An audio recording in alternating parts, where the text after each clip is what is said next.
Thursday night, November 3rd. You're at a school board meeting. You're in the right place. City Jordan, your host for this evening. We'll have a call to order. Flag pledge.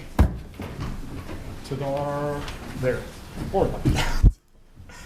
I pledge allegiance to the flag of the United States of America and to the republic for which it stands, one nation, under God, indivisible, with liberty and justice for all. Okay, roll call. All right, we got Eric Gleason, Christina Simpson, Judy Dean, Mary Schilling, Jim Jordan, and I think we've got Stephen Ryan on Zoom. I think. I believe Stephen, can you hear us?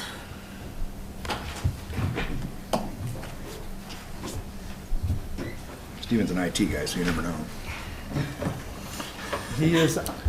He raised his hand. Okay. It says I'm only on this WebEx. We've got everybody here. That's good. Item 2 on the agenda, approval of the agenda. Move to approve the agenda as presented. I'll second. We've got a motion to approve the agenda as presented. All in favor, say aye. Aye.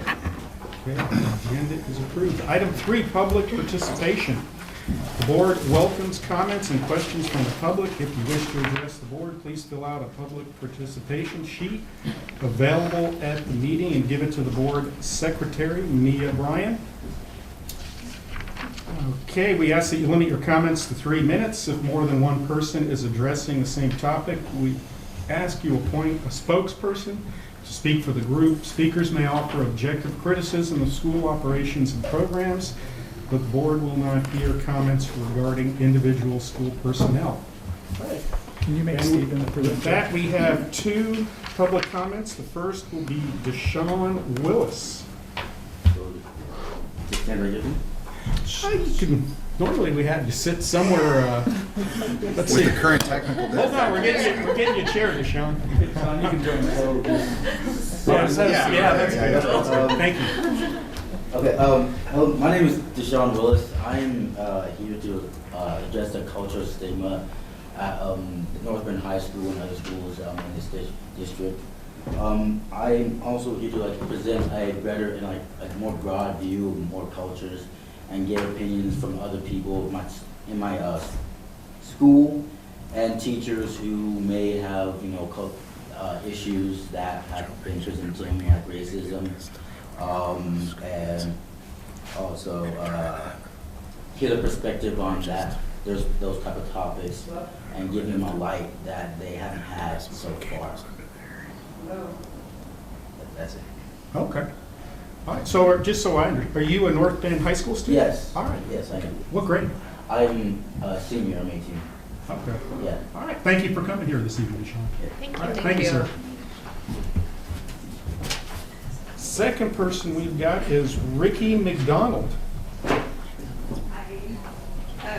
I'm Ricky McDonald. I am a North Bend resident, but I am paying Coos Bay School District taxes.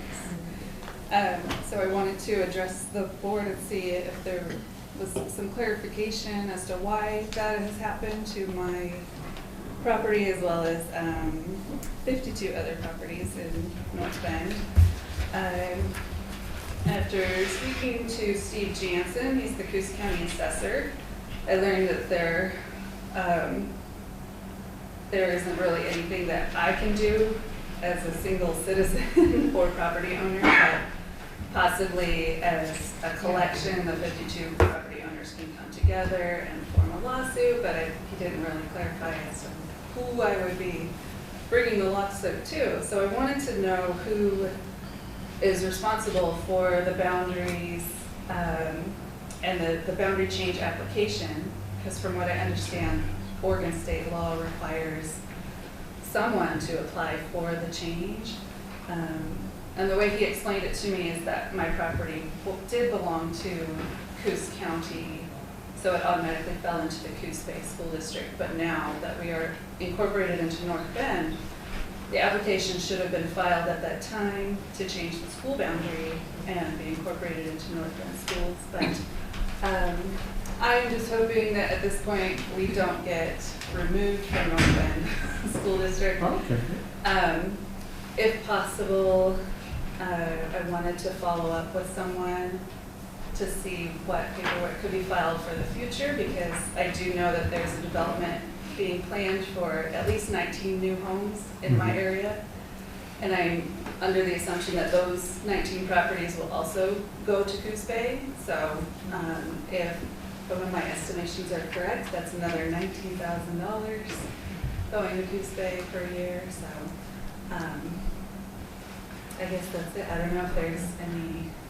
Ricky, I know there's this housing, and you're the first person I met that lives in this zone. Paradoxical, yeah. Yeah. But, Yeah. you know, I would first stop, and you may have been there, would probably be the planning department here in North Bend. I don't know who is the new planning person. The old one was Chelsea Schnabel, and I think she has moved on to Coos Bay, actually. So Where's the property?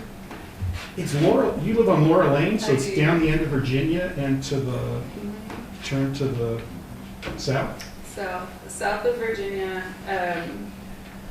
it's a sand dune right now. Yeah. And it's all gonna be developed in the next 10 years. But there are more properties over by the hospital, from what I understand, on Paradise. I think there's this is another a- resident who is, I think this is a staff. Well, so you good? Over the last couple of years, so kind of pre-pandemic, we began exploring this with an attorney or a local attorney. This will require board action by both school boards, potential vote. We've done a bunch of already kind of research on this, and I have kind of with Stebbins Law Firm has done some work on this. So it's kind of one of those, like with the pandemic, it just sort of got put on hold.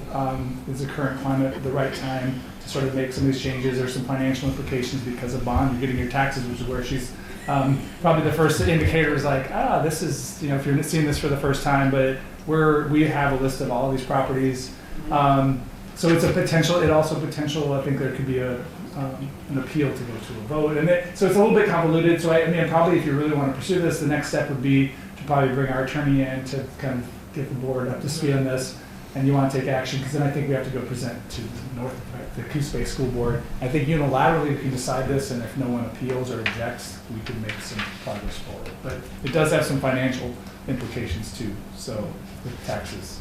Is this really strictly just a school board thing? It sounds like a city's thing, and it maybe commissioners and maybe. I believe we've been working through this, there is a process to make a request to change this, because this is a school boundary issue. And so if the boards agree, then the boundary can be redrawn and included. There is a possibility, again, there's a process that if citizens appeal this, then it would go into more of it would be an election voting process. yeah. But again, we are trying to make this somewhat palatable to Coos Bay, because obviously all those houses would come. There's obviously a bond that they're paying for. We don't have that. So, I mean, part of these residents, it's sort of just something that's slipped by from both, I think, the boards and school district well before anybody in this room. And so we have been enrolling, I think, these families kind of historically with a North Bend address. They've been enrolled in North Bend schools, but they pay Coos Bay school taxes. So they're paying for the bond, like in Coos Bay currently. We also discovered that we're not allowed to vote on any North Bend bonds either, or measures of any kind, so. Yeah, on anything school related. School related, right? Yes. So, So even if I could yes, vote. it is. I am well aware of this issue and can bring it forward. We can talk kind of on agenda if you want to bring this forward as an agenda item and sort of start making the next steps forward on this. I have a lot of research that's been done. Okay. Okay, Okay, can I thank- leave my email or so someone can contact me? Absolutely. If you Yes, have it on we your can. board, on that comment sheet, leave it there and we can definitely be in touch with you. Okay. Thank you. Yeah, thank you for coming. And Kevin, thank you for the good background. Yeah, on sorry. this. I was unaware of it. Okay, thank you much. All right, item 4, thank you, Barbara and Gregory Reuter, donation to coloring program, $1,000. Thank you for that, folks. Item 5, communications, board reports and communication. To my right. Okay. 5B, student representatives to the board. Who we got? So Moffett is out today, so I brought in another associate, Sierra Bell. Yeah, you're fine. Cool. I guess okay. So, FAFSA night at NBHS was a success, organized by TRIO. We had 45 families attend this event on October 3rd. During our blood drive on October 6th, we had over 37 donors. We collected 29 units and saved 87 potential lives. Our first college campus visit of the year to OSU on October 18th, we had 12 students attend. We are headed to WOU in November and UFO in February. In honor of Breast Cancer Awareness Month, our volleyball team hosted a Pink Out fundraiser.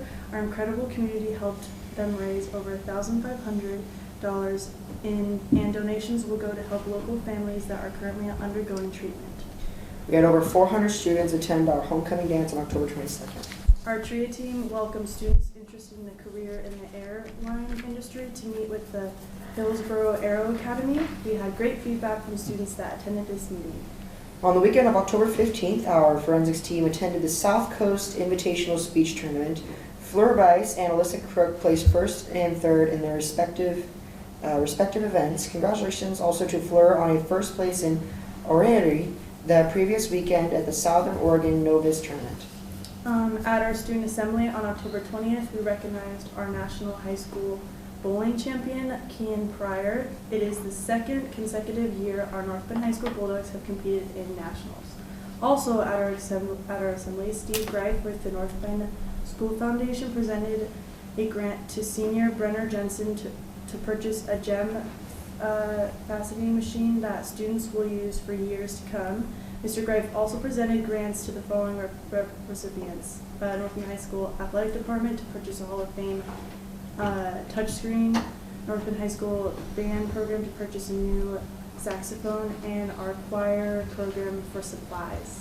Our drama dogs present to you the Curious Savage opening night is this Friday, November 11th, in the North Bend High School multi-purpose room at 7 o'clock. The jazz choir recently participated in the choir festival at SWAC Hale Center with. That was not completed. Yeah. On December 13th, the middle school is having a band concert, and on the 15th is the high school band concert at the Egyptian Theater. As our fall sports season wrapped up, our Lady Bulldog volleyball team traveled to Mazama to play in the first round of the state playoffs following their win over Astoria. Our girls soccer team advanced to the state playoffs following a win in the Class 4A play-in round, topping Cascade last Saturday. The cheer team is sending Amaya Funk and Addison Charleston to the finals at the Oregon Cheerleading All-State competition. They also are sending a stunt group to the competition this Saturday, November 5th in South Albany. Our cross-country team will send 2 athletes to the state championships at Lane Community College this Saturday. Overall, we had 200 student athletes participate in fall sports this year. Winter sports season starts on Monday, November 14th. These activities include basketball, wrestling, swimming, and cheer. This is also the time of the year that North Bend High School students begin participating in bowling and equestrian. Thank you. Who's the choir instructor at the high school? Miss Lay. Miss Lay, okay. Yeah, we used to have Kim Graber. Yeah. Now we have Janet Lay. Yeah, she's a good teacher. Good. Thank you for the endorsement. Good. She's excited to get there. She's very excited. 5C, thank you guys and ladies. 5C, Association Reports, North Bend Education Association Report. Did you hear from Eva? I saw her in the Zoom call. Is she on I did Zoom? not hear from Yeah, her. she's on Zoom. Is she a presenter? Let's see. Take Okay. something. Okay.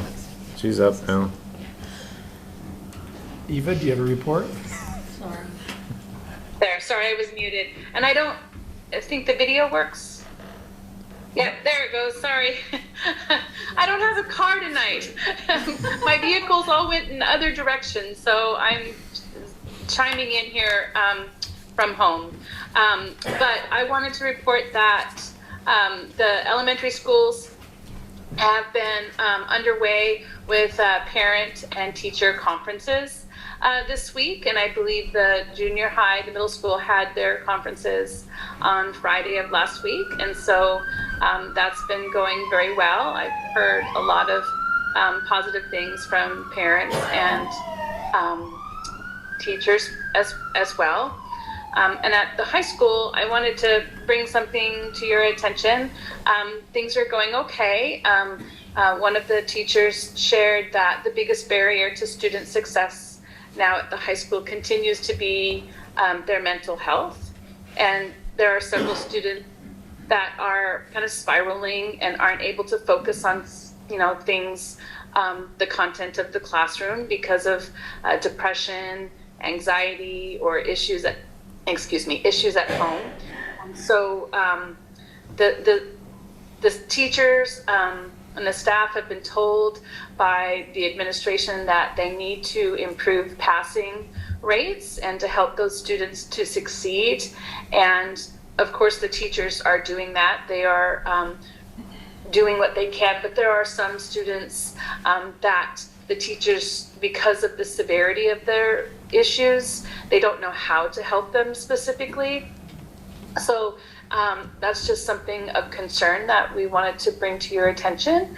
And but other than that, there's a lot of fantastic kids that are bright spots in their day. So that concludes my report. It's very short this evening. Any questions? Thank you, Eva. So who at the high school brought the mental health issue up? It was brought to my attention by Christina Geierman. Okay.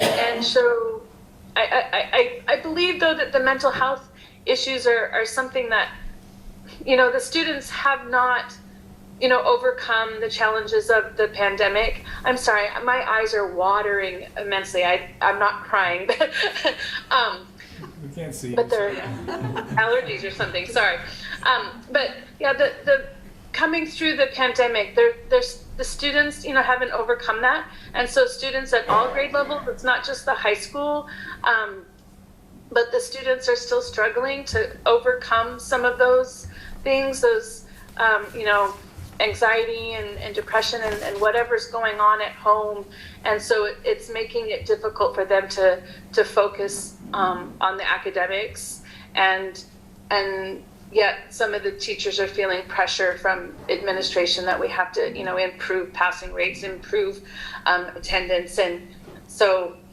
it's hard to balance. I guess that's the message. It's hard to balance that push to increase not graduation rates, but passing their courses with also meeting their mental health needs, because as teachers we're not necessarily trained, and we don't know how to help students who have severe anxiety and so forth. So Are we engaging the school-based therapists or reaching out to the youth area or? We have some strategies. I think Eva probably knows. And again, I think this is something that we will probably continue to look at as we do part of our needs assessment around, our investments under Student Investment Act and some of those. I mean, we are doing some things. And I guess this message from Eva in the high school is it's still not enough. And the needs are great. And so maybe we can quantify that. And maybe that would be one to ask around. Let's get some kind of metrics that we're looking at, or some kind of data that's like how do we kind of quantify this issue so that we have something to kind of look at and examine and come up with some ideas and different strategies. that'd be great. Okay. Thank you, Eva. Yeah, you're welcome. Okay. 5D, Superintendent Report, Kevin Bogatin. Thank you. Mia's going to give you one thing. I'm just on the health clinic, so I'll start there. Last week I sent you an update to the board regarding a tentative plan for a North Bay Waterfall school-based health clinic to conduct an opportunity for students to receive flu shots on November 18th from 9 to 2 p.m.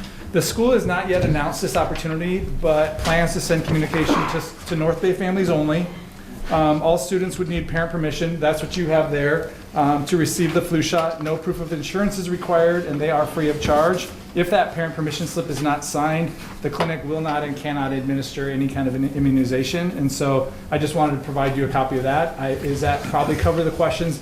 But there isn't no information has been sent out to parents as of today. I checked with the school. I think I had sent you guys all an update because that came from the clinic asking us, hey, can we do this? And we were saying, yes, go ahead and put things together. And I think I was giving you an update on that. And at the end, if there's questions about that, I'll give you the rest of this report. I do want to announce this November is National Career Development Month. It signals a time for schools, families, and communities to support students as they focus on their future career choices. No matter their age, students in every classroom should have an opportunity to explore careers.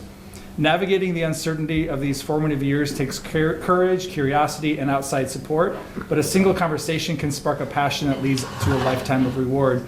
I encourage every teacher in every classroom in North Bend to look for opportunities to discuss and explore career opportunities throughout the month.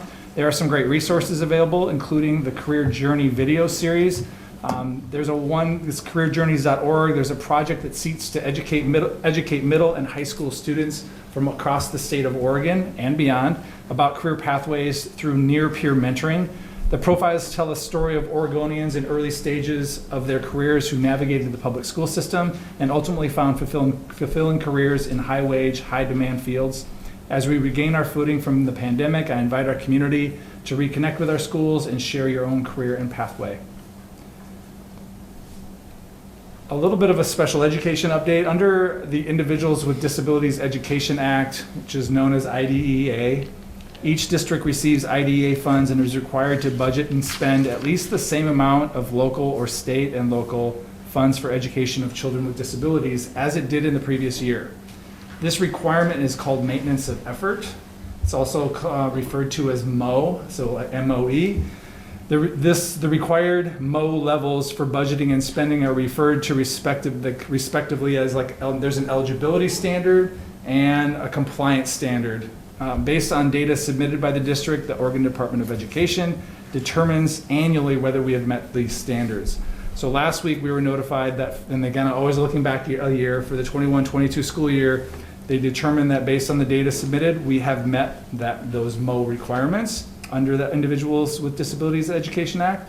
Special education tracking and compliance are one of those huge responsibilities of our special education department.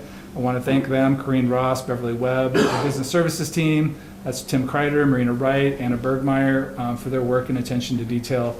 Maintaining compliance requires both departments to work together as we examine staffing and special education expenditures. Oregon Virtual Academy. I think I gave you you got a little announcement today, so as just a follow-up to that, I wanted to let you know they have added 3 additional board members, bringing their current board enrollment up to 6. Yesterday, Orva sent a communication out to families announcing some significant changes, including updating their school name. Jamie Stiles, executive director, stated, to reflect the growing and unwavering spirit of our school community, we will now be known as Evergreen Virtual Academy. Although we are leaving the letters Orva, O-R-V-A, behind, you will still have the teachers, instruction, and school you love with improved tools and support. In addition, Evergreen Academy is transitioning away from their longtime learning platform and curriculum provider, K-12 Stride. The school is in the process of making the switch to StrongMind courseware and the Canvas learning platform. Canvas and StrongMind are both reputable companies, and Orva is positively optimistic about this transition and expects to see improved curriculum, enhanced learning experiences, smoother transitions, easily manageable parent and student views, engaging live classes, and expanded enrichment opportunities. To assist in the transition, Evergreen Virtual Academy hosted information sessions yesterday, also holding one tonight and tomorrow night. Their first day with this new platform and curriculum will be November 14th. They are also hosting an open house at OMSI in Portland on November 16th, if you're in the area.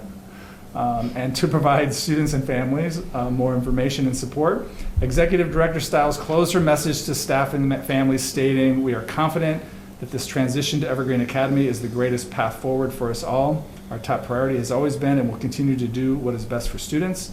This opportunity allows us to continue the pursuit of offering the best virtual school options for students all over the state. And lastly, tonight, on October 28th, after receiving information that a student was planning to bring a weapon to campus, the high school immediately contacted law enforcement and briefly initiated 2 of our standard response protocols. The first standard response protocol was a non-emergency hold. This protocol is used to keep students in the classroom. Instruction continues, and students and staff are expected to remain in the classroom until an all-clear announcement is made. To limit access to from anyone outside the building, the school also decided to secure the perimeter of the building, which entails ensuring that all exterior doors are locked.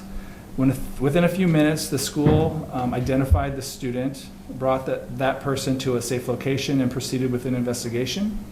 A quick investigation noted that there was not a threat to safety of any students or staff, and the hold and secure the perimeter were lifted within about 20 minutes.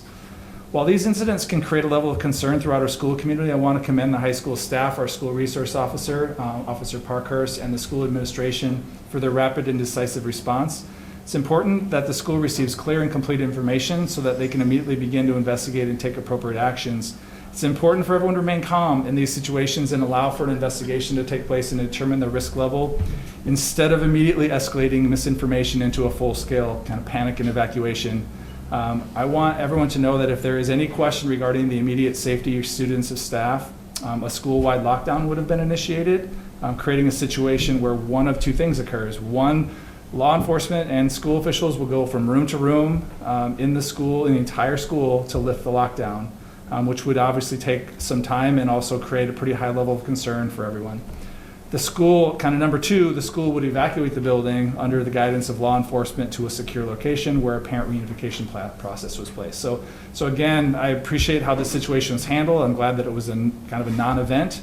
We are continuing with plans to install electronic access controls at all of our building entrances, and a timeline for that has not been created, but we're in the process for that. And in addition, we'll continue to plan and review parent-student reunification plans as well as conduct regular staff training of all of our response protocols. So that's all I have for tonight. There is obviously a lot more information, so you'll hear a little bit more from me tonight, but that's all for my report. Good. Thank you, Kevin. Yeah. I do have a question about the vaccines. Yeah. Are the parents going to be on site with their child? For elementary, that typically is the case. It wouldn't be required, but they would have to have the signed parent permission. So again, most parents want to be with their kids, so I don't think they have a ton of that. It was traumatic for my kids, Yeah, and I really want that my typically child doesn't to be happen. unattended. But it could. I mean, so we would try to support either through our health aide, or our school nurse, or someone at the school would help support a kid if they did decide to do that. Well, if the parent knew that it was happening and had already signed off on this, you would think that they have the option to go with their child. Yeah, we would make some arrangements so that they're feeling safe with it. So Yeah, it doesn't happen usually I though. don't think I would want any kid all by themselves because of their grown-up had to be at work or whatever. Yeah. Here's your permission slip, go get your shot, I ain't gonna be there. I doubt that I've not really heard of that really happening, but we would definitely try to support kids. And it's not gonna be any of the COVID shots. From what I understand, that is even not on site, that is just flu shots. That is my Promise. understanding. You know what, I am not a health provider and I am not the Waterfall. They are saying it's flu clinic and flu shots, and that is what they're advertising. You still need consent, so, to give it. But yeah, we're not advertising any kind of vaccination, COVID vaccination. I don't know whether if they ask for it, they could get it. Do I they have no give idea. these kind of things when the 7th graders get kicked out of school because they don't have their last 7th grade shot, whatever it is, that my kid, every single one of my kids got kicked out of school? Yeah, when we get to that, we tend to try to work with families well before that so that they have opportunities to get all their required They don't show up vaccinations. to school to give shots? Well, letters go out to all the parents that. Letters go out. They start probably January, they start sending So out how come letters. that the same thing can't happen with this? Just the letters go out, go get your shot, or don't go get your shot? It can. or I mean, I whatever. think Waterfall Clinic has a clinic on site and wants to, again, flu is definitely one of those things that's a high risk for our youngsters. I mean, it spreads and every year kids die of the flu. And so it's one of those things that I think is certainly a level of concern for our health providers. Well, very difficult. Thank you for this information, I appreciate it. So is transportation provided? No transportation, so they would, again, this would be on-site for North Bay students. North Bay only? So Yeah, I don't think they would necessarily turn away, but we're not providing like Hillcrest students transportation over there. Okay. Thank you. Yep, Good, thank you, Kevin. yep. Hey, item 6, action consent agenda items. We've got 6A, board meeting minutes from the 6th of October. Retirements, Don Kirk, ELA teacher at the high school, 9 years. Thank you for that. And C, surplus. Move to approve the action consent item agenda as presented. Second. Okay, we have a motion and a second to approve the action consent agenda items. All in favor, say aye. Aye. Aye. Steve, did Steve vote? He did. Okay. Aye. Thanks, Steve. Thanks, Steve. Okay, next on the agenda, item 7, data presentation. The nation's report card was recently released. Oh, you got something? No, you go ahead. Sorry, I'll hand this out. in just a Okay, second. yeah, I just have a couple. The nation's report card was recently released that contained the National Assessment of Education Progress, NAEP, test scores from a sample of 4th and 8th graders across the country. Assessment testing is one of the key metrics that we utilize to determine the performance of our Oregon schools. While we should not solely judge our schools' performance by these results, it does provide a window to our current state. It lets us know what we're doing well and what needs improvement. Oregon students experienced larger declines in reading scores than the national average. Test results for Oregon 4th and 8th graders fell 7 points compared to a 3-point decline nationally. Now, speaking as a board member, I believe that Oregon's decline was greater than the national average, and that reflects the state's poor governance. The consequences of the state of Oregon's political leadership's poor decision-making and policies during COVID-19 are revealed in these test results. School shutdowns, mask and vaccine mandates have taken a heavy toll on our students, teachers, and staff, businesses, and members of the community. I look forward to working with the board, school administrators, teachers, staff, and parents in coming up with solutions to our academic gaps and implementing them. With that, Kevin? Yeah, so before we have all 4 of our schools ready to present just some school data and some goals and activities that they're doing, before we do that, I do want to just kind of reiterate a little bit of what Board Chair Jordan talked about around the NAEP scores, that National Assessment of Educational Progress. I gave a copy of that just so you can see that, and I want to just talk about a couple things.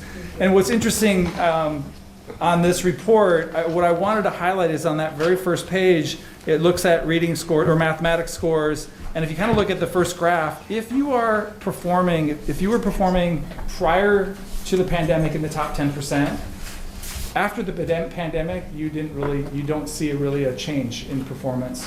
And so again, that's this indicator of the haves of our community, and I'm guessing it's like our data reflects this exact same thing.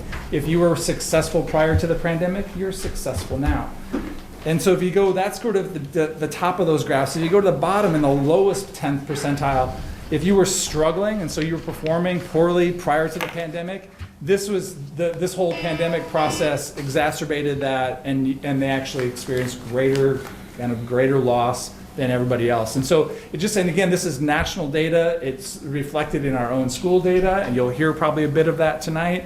And I just want to kind of, like our strategies and our processes have to do something around kids that historically struggle, and what do we do? And I don't know if we have the answer to this, but it is something that's going to follow us for quite a few years as we try to address this. But it is a national problem. It covers all states. It covers all political, red and blue states, all experience the same loss. Again, the data is showing those mask decisions and some of that did not impact this. Like if you were closed, if you were open, like every state is experiencing significant drops almost across the board and very little margins. It's like within the same margin of error. So again, we can kind of put blame and stuff. We have to respond to this, and you're seeing a national-wide sort of crisis with some groups of kids, especially at the lower. And so I just wanted to point that out. The other one, it is, what do we do about this? I gave you this report, and my building principals have not yet seen this. This is on our DLT agenda to kind of break this down and talk about this. And again, one of the strategies we do is a re-emphasis and refocus on what works. And so this is McREL is a nonprofit institutional, they do research. And so what you will look through here is some best practices that research says do these things and you will gain higher than average outcomes. Like you can make, if you're doing these strategies, you'll make 18 months of gain instead of doing things that don't work and making less progress. So we're going to break down some of this, re-emphasize this with our teaching staff. These aren't new things to our administrators. They're not new things to our teachers. It is around a recommitment to knowing what works with kids and with schools. So I wanted you to see that around. We don't oftentimes get into instructional methodology. And I just wanted you to see some of those things. This does a pretty good job of explaining not only the science of learning, it also talks about the science of teaching. And so kind of combines both of those things around. This isn't just about learning or teaching a set of skills. It's kind of merges those two together so you see these bigger ideas that we start to develop as we start to try to address the very problems that we're facing with. The last thing I want to mention before we turn this over to our principals is I gave just a quick update around these accountability measures, and the state will put you either into two categories, this comprehensive support or targeted support. In my report, I said that none of our schools have been identified by the state for that, which is sort of additional, scrutiny, resources, accountability. We're not identified, except today I got a notice that Evergreen Academy, our virtual school, is identified as in need of comprehensive support, and so we'll be working with them as we go into. So I put in my report that no North Bend schools, but then I received this from ODE today that they are identified as a comprehensive targeted school, so a comprehensive improvement school. So we will work with Orva on their plans and what does that mean for them in the state. So I just wanted to make sure that my plan reflected like that was accurate. I will turn this over. I gave you kind of some broad overviews. Our statewide data is not great. Our school data isn't great, and our principals are well aware of this, and we'll share that tonight. So I will start with our elementary. Does that sound good? You guys are ready? And I think we have Dina online. We're going to go old school. So we had a visual presentation, and now you get it. To the Via menu? paper. Is it a mimeograph? No, not that old school. But I don't have the document here. So it's going to be a So you don't want me to bring it up on here? What's that? So you don't Do want you me to have it available? On here I do, yeah. They But can't can see they it. We won't see be it? able to see it, but Yeah, Steve, no, it doesn't matter. it might matter to Steve. I could walk the laptop around for everybody. That's true. Yeah, if you can Yeah, share you it can with. bring it up, Matt, and then that way the people Okay. online Stephen and Sure. Dana can see it. Yeah, I can see it. I've got it pulled up on my own computer screen.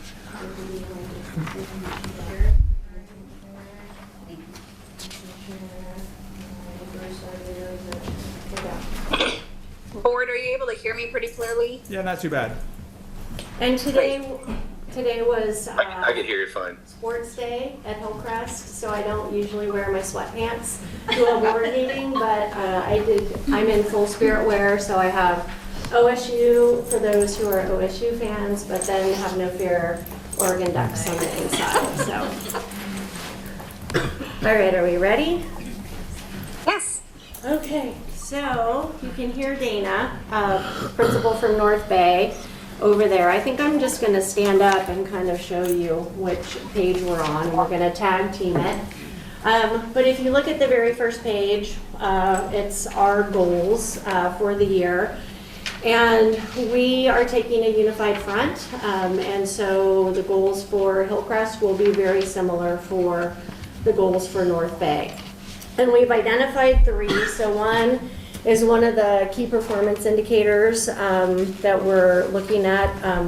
And it's to increase the percentage of students who can read grade level text by the end of 3rd grade.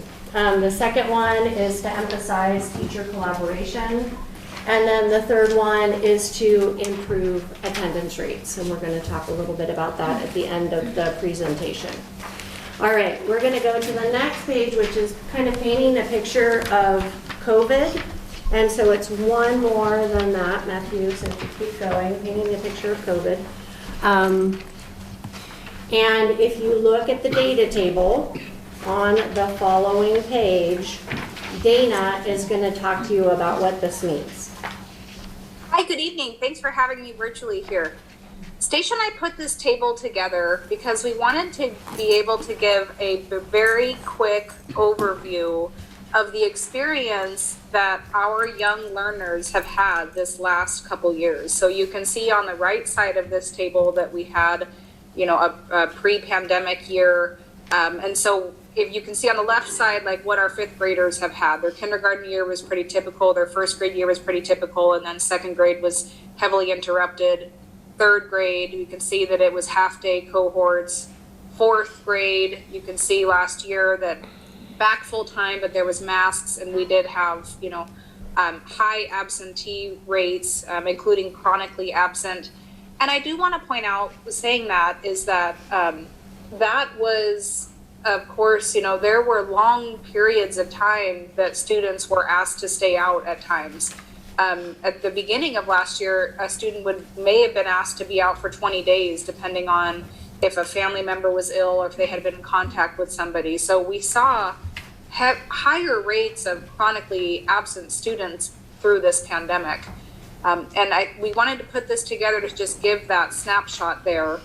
On the next page, we are emphasizing that we won't really see this traditional group of 5th graders until that 2027, 2028 year. So we're really leading students and staff out of COVID now, but recognizing just the heavy impacts that they've had. And it is evidenced in the NAEP scores, and it is evidenced in some of the presentation and some of the data that we have tonight as well. It is certainly true that our youngest readers have been impacted by COVID. So Stacia, you want to share some of that data? I will. I wanted to just stop and see if you had any questions on that table. If you look at the headers on the top, it kind of describes the year, and then you can kind of follow the pathway of a student as they started their kindergarten year, kind of from the right to the left. But the basic premise is that we're not really going to see a traditional 5th grader until 2027, 2028. And so COVID impacts are going to be with us for a while. And I think we're going to be reading about these kids, we'll be hearing about these kids, and they are going to be moving through our system with some pretty significant learning gaps. So the data it's going to take a while to kind of it's going to take time to get back to where we were before the pandemic hit, I think is kind of the take-home message. And Stacia, before you jump into the next part, can I just say that I cannot see your faces, and this is very odd for me. And so if you do have questions for me, please ask, okay? Because I would really love to be able to see you, but I am not able to do that. So Stacia, read the room for me as well if I need to explain something further. They're looking pretty good.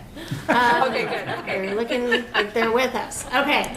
And so on the next slide, our youngest learners were heavily impacted by COVID, and especially in reading. And what we have noticed when we're looking at the data, if you go to this next page, it has a data table, and at the bottom it says 2nd grade Dibbles data. What I really want to draw your attention to is the column that says 1920 and then 2021. And if you remember that spring of 1920 is when the pandemic hit and we had to close schools and kind of move online, is look at the difference in those numbers down that column from 2021 to, yes, from 1920 to 2021, is that there's definitely a dramatic drop by like 20% in some cases. So what you're looking at are mid-year scores for DIBELS across the district, and then we've broken it down by Hillcrest and by North Bay.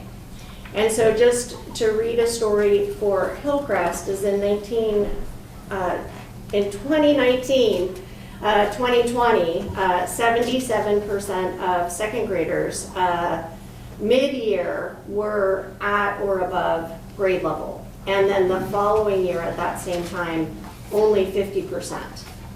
But the good news is for both Hillcrest and North Bay is that if you look at the beginning of the year data, those numbers as we're moving year by year are trending upwards. And it's just going to take some time because kids are coming in with gaps in phonemic awareness or phonics. And kind of like math, they're iterative, as if you don't know your phonemic awareness, the sounds, it's hard to do phonics. If you don't know your phonics, it's hard to read fluently. And so the good news is they're trending upward, but there was a definite shift from what we saw is that kids who did kindergarten and first grade online are really struggling. That's where we see some of the gaps. Or bigger gaps. And then some good news, so I'm on this next page that says Hillcrest third grade DIBELS data, is that we chose, or Kevin chose, second grade DIBELS data the middle of the year as a key performance indicator. And for example, for Hillcrest, if you look at the previous page, mid-year second graders for 2021, we're at 50%. So I'm looking kind of back at this table. But if you look at the page, this is so hard to do. This is so quirky to do via paper. If you look at this page, the third grade DIBELS data, we kind of have an arrow, it's easier to see on your color copies, is that what that translates to is that for Hillcrest, 70% of students were reading fluently at the end of the year. So even though you look at 50% and you're like, woo, that number is kind of low, is they make a lot of gains by the end of third grade. And so that's what we're seeing at Hillcrest.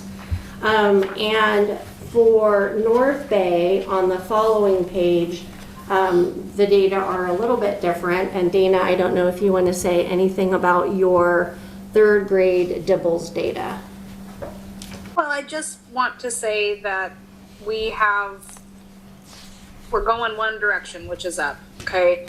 And I think that, it's, I don't think that any of this data is, anybody's looking at this and this isn't, aspirational to kind of get to, but we do have plans in place to improve and to achieve. And it's going to be a team effort, and we know that. And we have a lot of people, myself included, that are highly vested in getting this data up, because we know that there are realities that with what has happened in this pandemic, and you heard Eva talk about, the impacts with depression and with mental health. And while those things are true, we can also make the story true that despite those things, we can put things in place to keep going up. So I think what I want to take away from that is like, yes, I see these numbers, you probably see them all the same, and we take onus on them, and we're going upwards. And I think that not to sound contrived, but like I don't want to be pre-pandemic. I want to be better than pre-pandemic. So I think that that's like this kind of fire underneath us to do that. And we may not have all the answers in order to how to do that, but we have a bunch of people that will continue to do that and look for that. So I recognize that you may look at that and feel one way, but what my message I hope that you take away is that it's yes, and we are going to do something about it. And then the next slide is the third grade SBAC proficiency scores. So that's the next table. And Dana, you were going to talk a little bit about that. Sure, yeah, this is, was I? Okay, here I go. This is state assessment data, and so we have pulled from the last couple of years, starting in 17-18.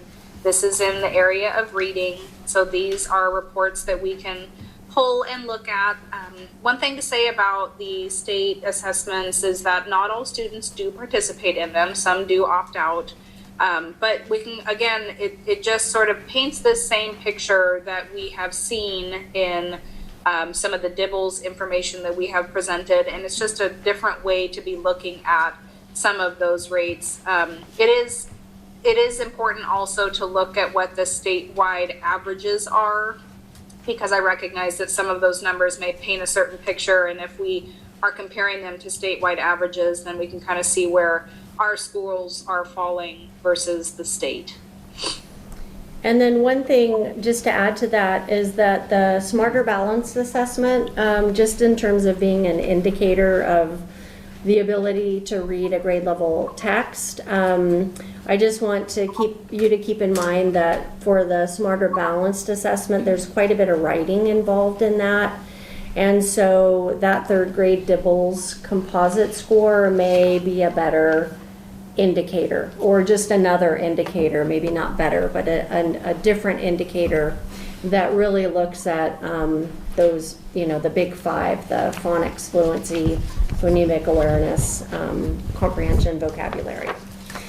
And so I'm on this next page here with the Post-it note, and so like, what are we doing about all of this? And I think one of the best things the district has done is to purchase a new reading curriculum after many, many years. And when you look at the research that's out there, one of the number one things you can do to improve your reading rates is to have what's called a guaranteed and viable curriculum.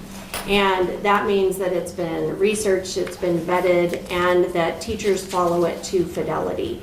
And what that means is that rather than having pockets of teachers who are teaching their favorite frog reading activity, everybody is teaching something similar in their classrooms, that everybody is on the same map, roughly at the same place, teaching the same scope and sequence. And that's important. And then we just continue to have an unrelenting focus on the big five. And so that's the phonemic awareness, phonics, fluency, comprehension, vocabulary, and comprehension. And our title programs are robust. Our kids are spending 150 minutes in reading and writing instruction, which is pretty significant. And we have supports in place for kids who are struggling. And so the next one is just a picture of teachers, and I just wanted to talk about the work that we're doing to emphasize collaboration. And by having a guaranteed and viable curriculum, what that allows us to do is to create unit by unit, that so that all students, regardless of the teacher that they have in the district, have access to the same knowledge and skills. And so third grade teacher in North Bay is going to be doing roughly the same thing as the third grade teacher at Hillcrest. All teachers are different and unique, and they have their own spin and flair, but the content is consistent. And then asking and emphasizing that teachers work in collaboration instead of isolation. And it's easy for a teacher to walk into their classroom and be the queen or king of their castle. And in some cases, it's a survival technique. But what we are doing with this newly adopted curriculum is that our PLC teams are working together at our elementary schools, but also across buildings to ensure that consistency. And then we both have interventions and systems of support in place so that the kids are struggling get some extra help, and the kids who are already proficient have a challenge.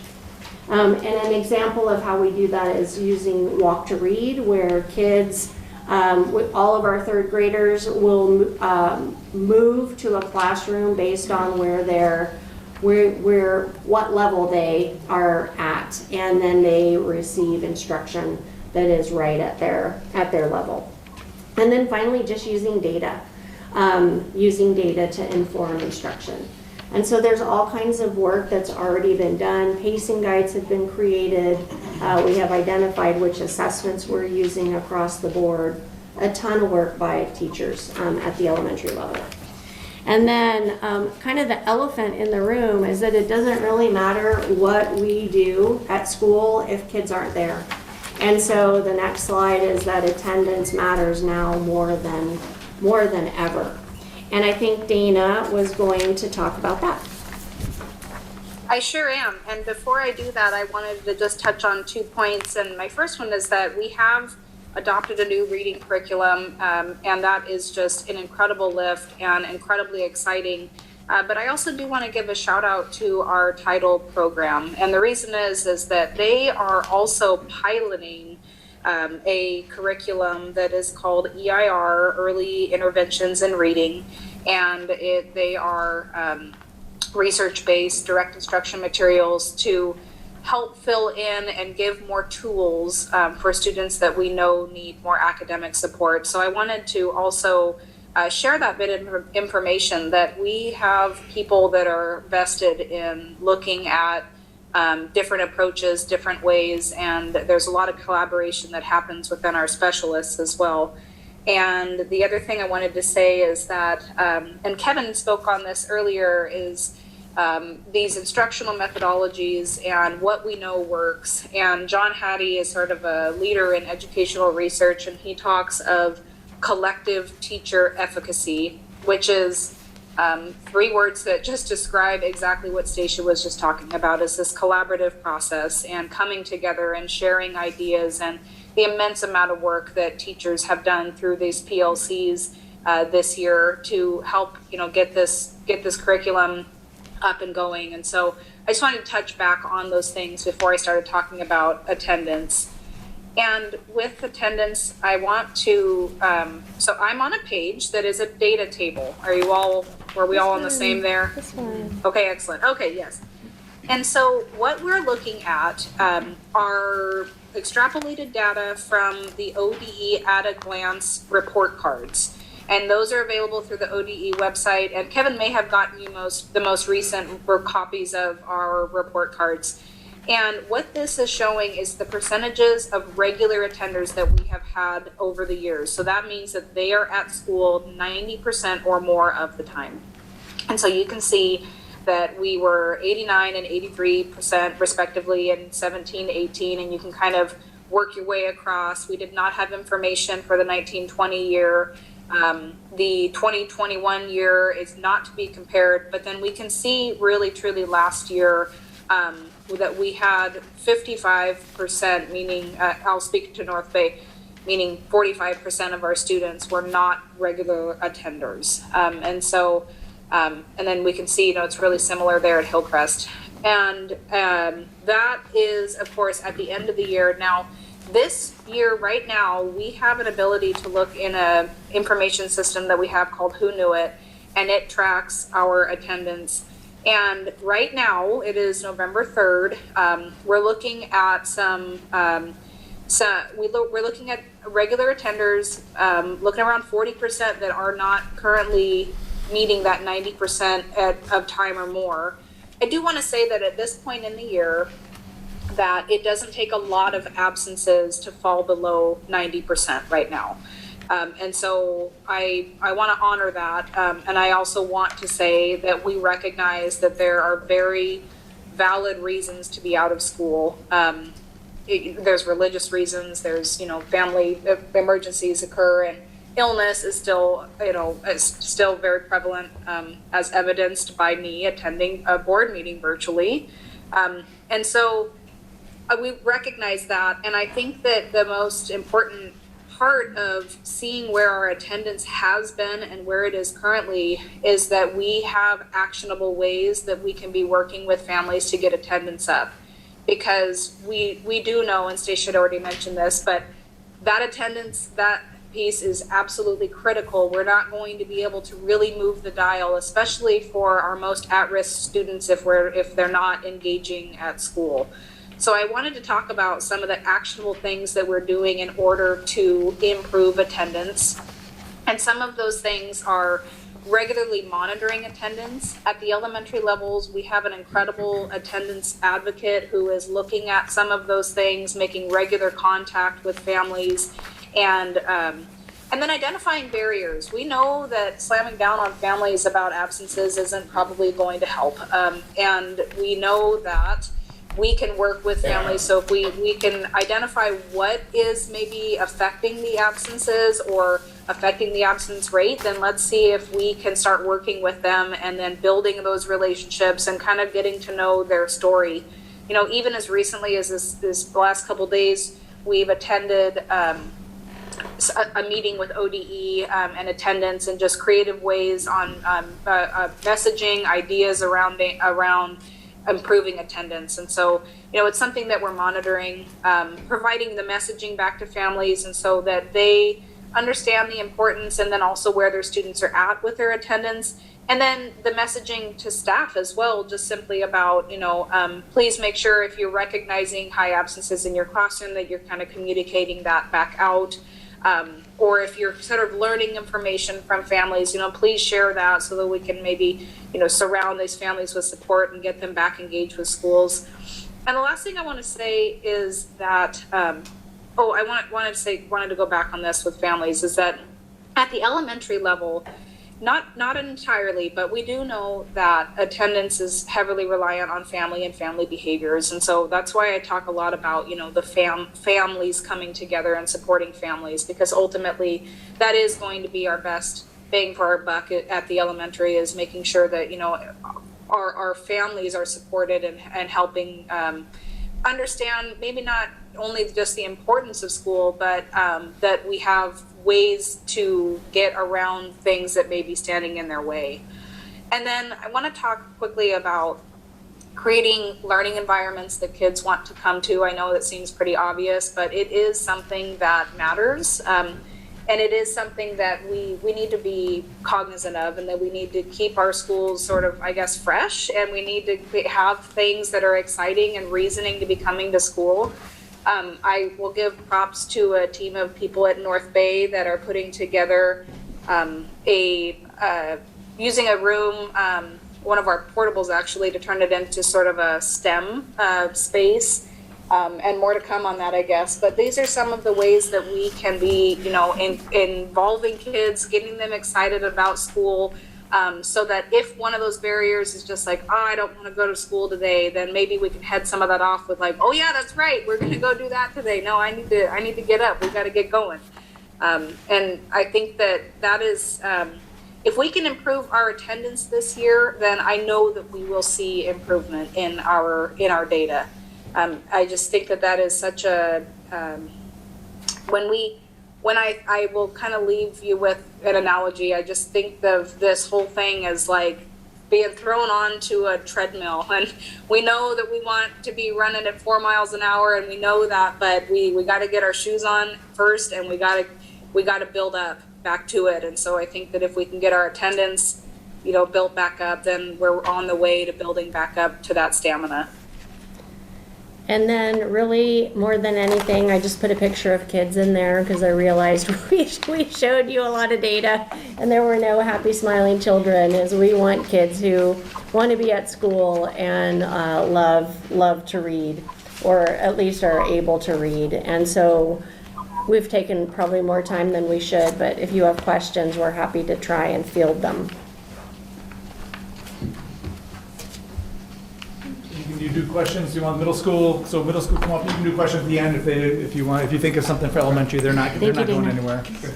Thank you, Lee. Thank you. Hey, one last little plug is that on the 10th, board, we're having Veterans Day assemblies at our elementary school. So if you'd like to come and honor veterans with us, it's 8:30 at North Bay and Stacia. You can throw your time out there. Thank you. Mia will send an reminder. Thank you. Hey, John. Tell me handouts. I was gonna say, we're all gonna be gone. Oh yeah, we're gonna be gone. That's Veterans Day is the same as OSBA. I know they're all gonna be gone, yeah. Didn't give me access. I don't think we're gonna make it. Sorry, Dana.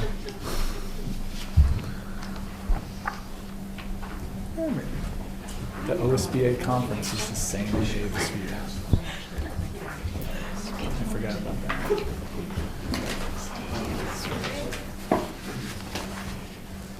All right, good evening. This again is the best we could do under the circumstances, and my copies are smaller. Mine is larger, so I can actually see it without my glasses on, but so I apologize. One of the things that I wanted to say is that I had the fortune of being at Hillcrest the year that we shut down for our pandemic, and I want to look at that data that she shared about the 2 years there, and I want to just say this. You guys don't understand that that team was a veteran team with everything going perfectly. And so the drop that we had and the way that they're gaining is also pretty impressive. So I have to give them kudos. Kevin asked me to move the middle school at that point, but I know how hard that was those 2 years, where our data looked incredible, but everything was perfect. The attendance was high, the teachers were veterans, the teams were high functioning, and that's hard to duplicate.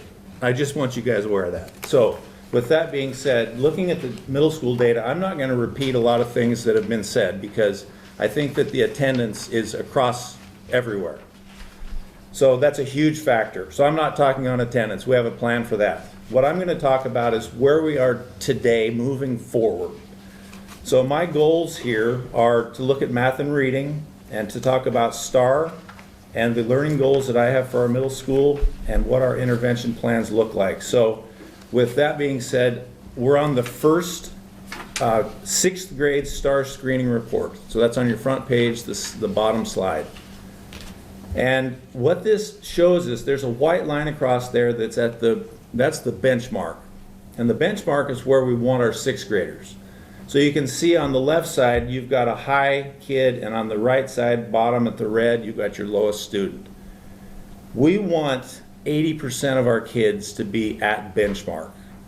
That is the goal. That's our goal at Hillcrest and Dibbles. That's our goal with STAR in math and reading.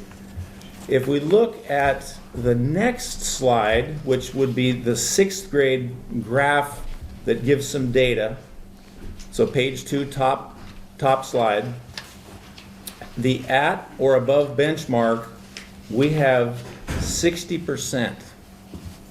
Okay, our goal at the end of this year is that those students, that's 80%. So our 6th grade group is actually pretty strong.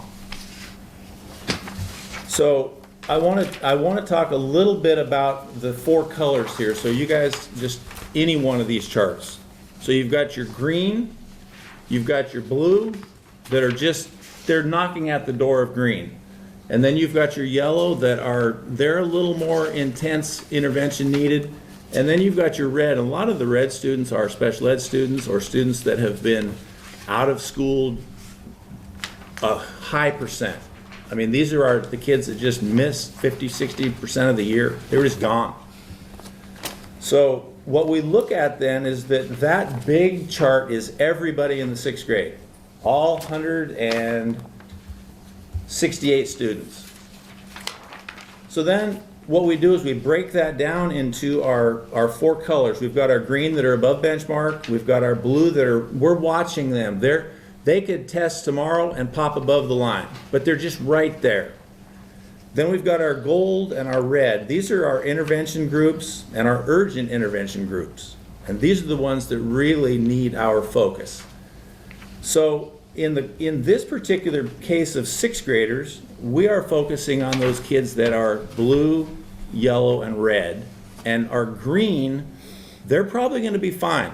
Their instruction and their support from home and their attendance, these are our students that they're back on track. So the intervention plan I will speak of shortly, but I wanted you to just look at each grade level. So if you just look at the sixth grade chart, look at how much green we've got. Look at our seventh grade chart. You can see that green drops down to 56%. And then you look at our eighth grade, and this is again in math. Our sixth grade to eighth grade, we've dropped down to 43%. Now, if you look at what we call longitudinal data, we can see a pattern where COVID hit America because STAR data is nationwide.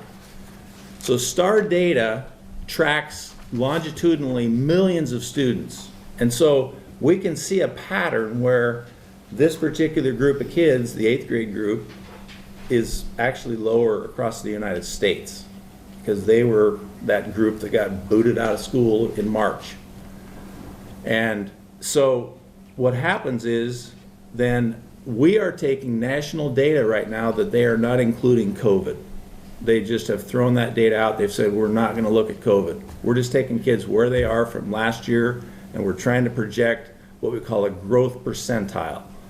So we are focusing at the middle school on what we call a student growth percentile. So my goals for our school, which is what we're moving into next year, is that this slide that you see where it's student growth percentile, I wanted to give you a little snapshot of what that looks like as when teachers are looking at their student data. That growth percentile tells us how much that student grew in relation to their peers across the nation, millions and millions of students. So if I happen to be a student that took a test and did very poorly, that's just a snapshot of one test. What a student growth percentile does is it shows from like last year in the spring to this year how much they lost or gained over the summer in relation to every student that takes the STAR test in the whole United States. And so as a result, we can then say this student is growing at this rate. So our goals at the middle school are to grow between 40th percentile and 60th percentile in math and reading. That's our goal for every single student. But I want you to look, if you can read it, and I know it's super small, if my growth rate, my student growth percentile is 42, and this is the top example with that arrow pointing to it, you notice that where it says latest change and there's 3 red squares there. From last June 3rd, this student got an 802, which is red. It's not good. In 914, they have an 850, which is still red. But if you look at their growth percentile, compared to every kid in the nation that was on that same scaled score, they actually grew at the 42nd percentile. Now, notice though that it says high growth, low proficiency. So we can still take our lowest students that have been gone and we can see them grow. But we need them to grow farther. That's why we have that range of 40 to 60. So in a scale of 40 to 60, that's our middle group. If we're below 40, 1 to 39 percentile, that's our lowest group. We got to get those kids out of that lower group. And then the kids that are above 60, those are the kids that are our great students that are there every day. They have support at home. They're working to their fullest capacity. And those are the students that we can pull the top right off, and I'll show you an example of that. On that same page, clear at the bottom, you'll see 3 green boxes. This student is a benchmark student, but you will notice that the growth percentile is only 23, which 23rd percentile means out of 100 kids or 100,000 kids, if you might want to make the number bigger, they're in the bottom. Their growth is not good, but they're still green. They're still above benchmark. So our goal is not only to have kids above their benchmark, but we want them growing, no matter where they are on this scale. So, any questions so far about my goals for the middle school in math and reading? This is specifically math. Any questions just on the chart or how we are kind of doing this? This is good data. One of the things you might be able to start looking at is like that test is from May to September. And so again, that kid at the bottom, you could start making some projections around, this is a kid that probably didn't read during the summer, and then it's reflected right there. Like you can see he was doing really well, and then he didn't read for 3 months, and now he comes into school, we're starting to read again, he's like, oh, I've kind of lost just a little bit. So again, that's like, there's some of those data around that decision making around what do we do for summer school for kids like this, or summer reading enhancements for groups, because you see right there around the impact. Well, and specifically, we can look at every one of our summer school kids and see if they lost or gained according to a nationwide data, because most kids in the nation are home in the summer. So our summer school kids that were engaged, we can see they lost less and sometimes even gained, which is awesome. Or you can see kids that maybe their parents had them in a program this summer. So moving on to our next page. So just to state the goal is very simple. I want all in BMS students, and I'm not cutting out anybody that's not there. We want kids there 90% of the time.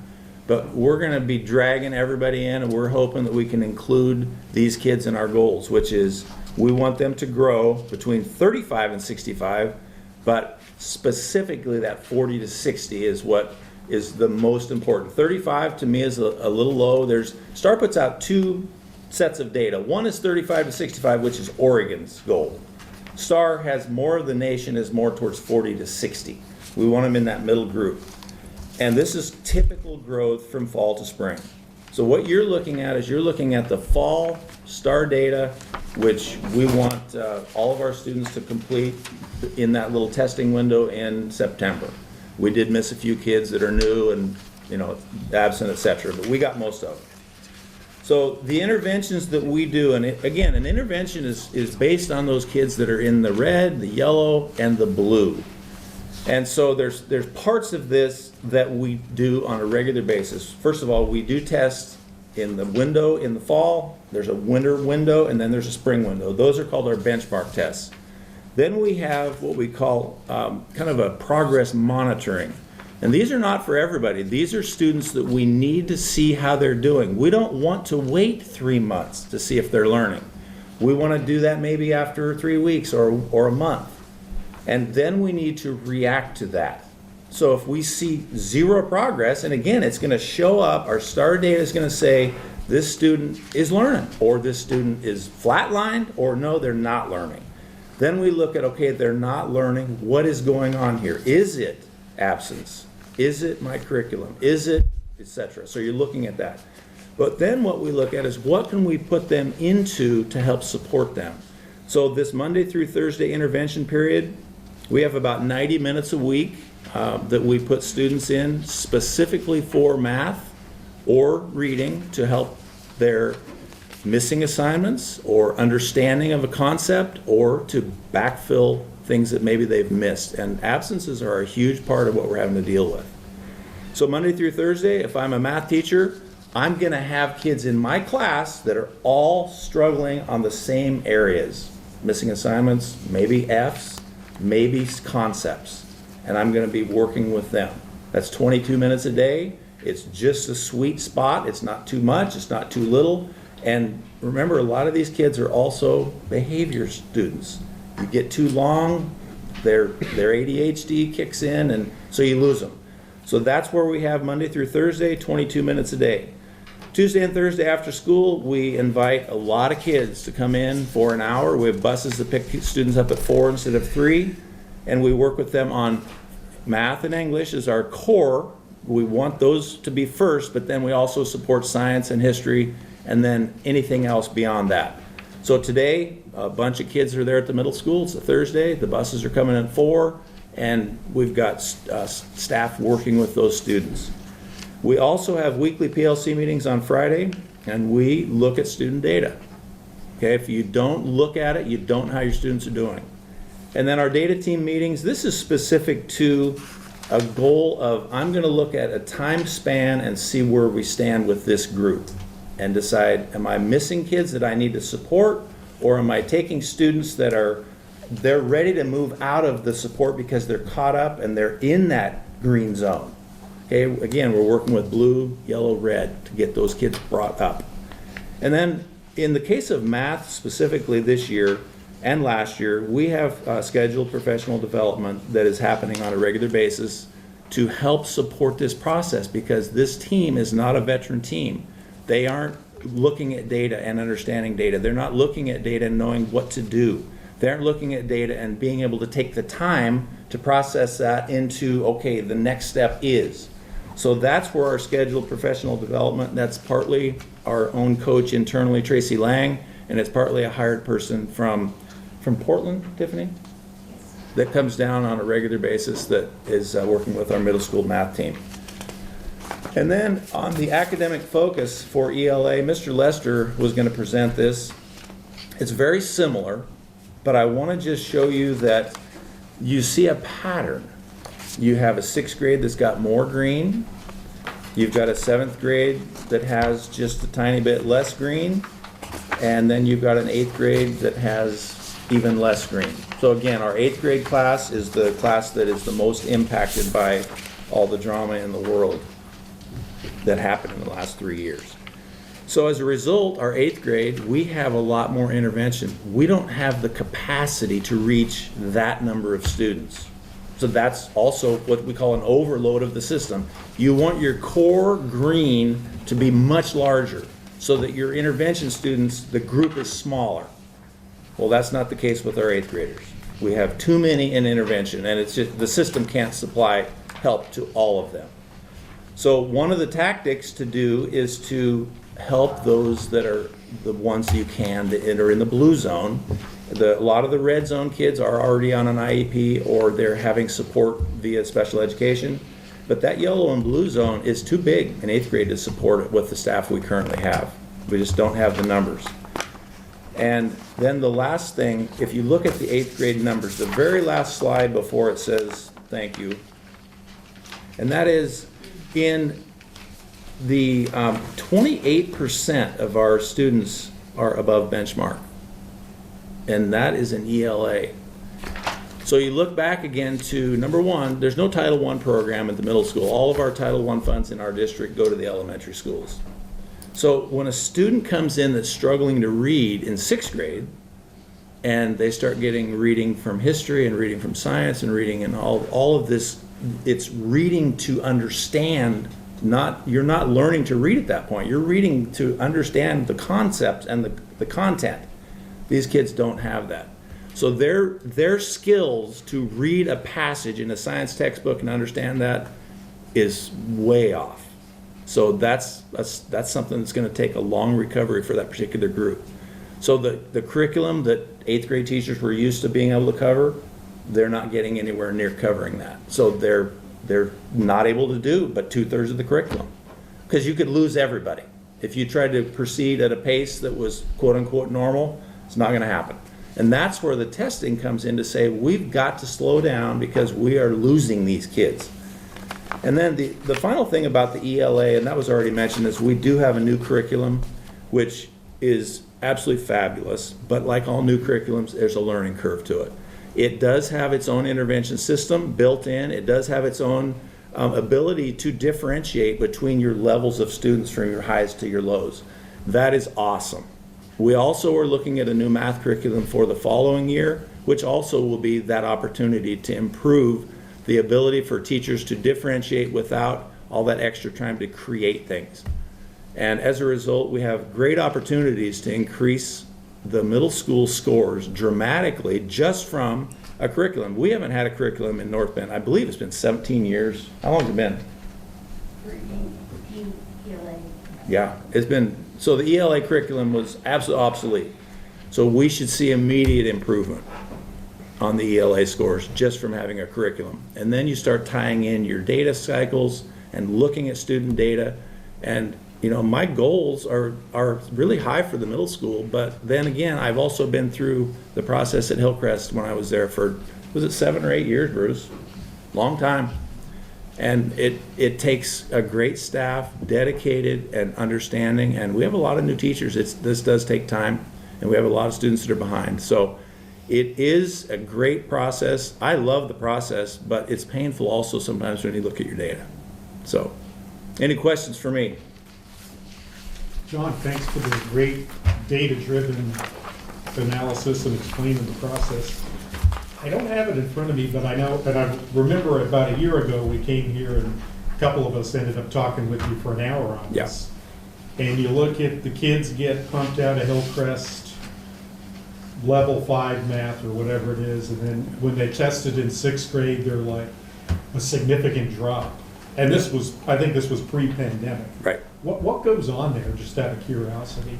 So there's a lot of longitudinal data that you can study around STAR and where 6th graders are versus elementary versus middle. And there's also dropping points. And those are things that a lot of it was curriculum driven in our district. I'm hoping that with our ELA that we can not have a drop with that new curriculum. I think we should be able to see a continuous improvement rather than a drop off. And the second thing is that we have created a kind of a setup at the middle school where the 6th graders are not really involved in a lot of the drama that goes on in the middle school. And that is another huge factor because in my estimation, starting as a 6th grade self-contained teacher at Bangor, where the 6th graders we rocked it and then they dropped off when they got to middle school. So it's partly environmental and it's partly, I'm trying to eliminate some of those environmental design or by design at the middle school. And I'm hoping that we continue to see growth as we work through new curriculum and processes.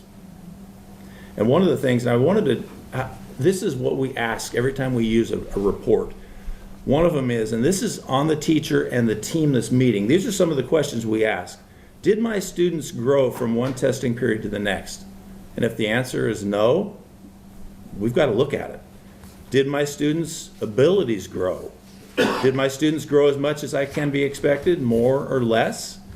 Which students do I need to be concerned about? Did the class as a whole make sufficient gains? What does that say about the effectiveness of my curriculum and my instruction? See, these are questions you have to look at. And if you don't look at them and if you don't look at data, then you never know. That's why you have to have these cycles. You can't wait 6 months or 9 months and then do an autopsy. You have to be on it sooner. If I go to the doctor for a sore knee, I want to know what's wrong with it. I don't want to wait till June. So we're asking these questions, and this process takes time to get to where people buy in, number one, and where people are invested enough and understand how to make those adjustments. And meanwhile, we're chasing people all over the place trying to get them to school. We have behaviors. It's just a very daunting task, but we have high hopes. Anything else? Thank you, sir. You betcha. Thank you. Thank you. Hey, let's, it's almost 7:30. Let's take a 7-minute break. The guys start throwing things at me. So I'm excited about the data, and I was really, I spent a lot of time looking at the data, deciding how to compile, but I get lost. I get sidetracked. I birdwalk. You start digging into things, and that leads to more questions. That's the thing about data. Data isn't just the Christmas card. It's the Christmas wrapping. There's something inside of it that you have to unpack and open up to find the meaning. So first section there, the on-time graduation rate. North Bend has had a lot of growth in the last 8 years. We look at 2015, and we were always coasting around in the upper 60s prior to a concerted effort to make some changes in keeping kids, finding novel ways to keep them engaged with expanding CTE programs. And we see a significant growth, that trend line grows. And then actually in 2020, even though the state's not publishing that data, we had over 90% of our kids graduate. Of course, that was the term or the year where at the end everybody got the credit. So there's probably some kids who graduated who wouldn't have graduated on time because of that gift. But we did take a little bit of a hit. The gap between our school's performance and the state is a little lower than I'd like to see it. but coming from where the state was outperforming our school just a few years ago to where we're routinely outperforming the state on completion rates, I think we're doing pretty good. The current predictions, so 2023, if I look at on track, being that they've got 3/4 of the credits necessary to graduate before the starting of their senior year, we're looking at 80% of our students that are currently enrolled are in that status. But with the way we've set up our credit recovery system, I'm predicting 83% or more will graduate on time this year. Anyway, moving down from that to enrolled in college, and this really is the frosting on the cake of high school, that we get this information is kind of precious to see, and it's hard to get a lot of information. You got to dig to find it, but you look historically, back in 2015, roughly half of our kids were going on to college, where we ended up, we had a peak in 2021 of 66%, but that kind of belies the fact that 64% of our kids were at school in 2019. And then in 2020, the year of the pandemic, when kids stopped going to school, we still have 56% going. And the way they measure this, and this is the National Clearinghouse that publishes this information, is any of our students that start college within that first year after high school get counted on this. Some start in fall, some in winter, some in spring, some in summer. Anytime, if they start during that year, they get counted on that list. Well, we know in 2020, there are a ton of kids that just didn't start in spring that would have started in spring otherwise, or didn't start in the summer term. So I think that number would have been much higher without the pandemic. But there's some interesting data down below. So we look at, I'm going to go to the bottom row, persisting second year.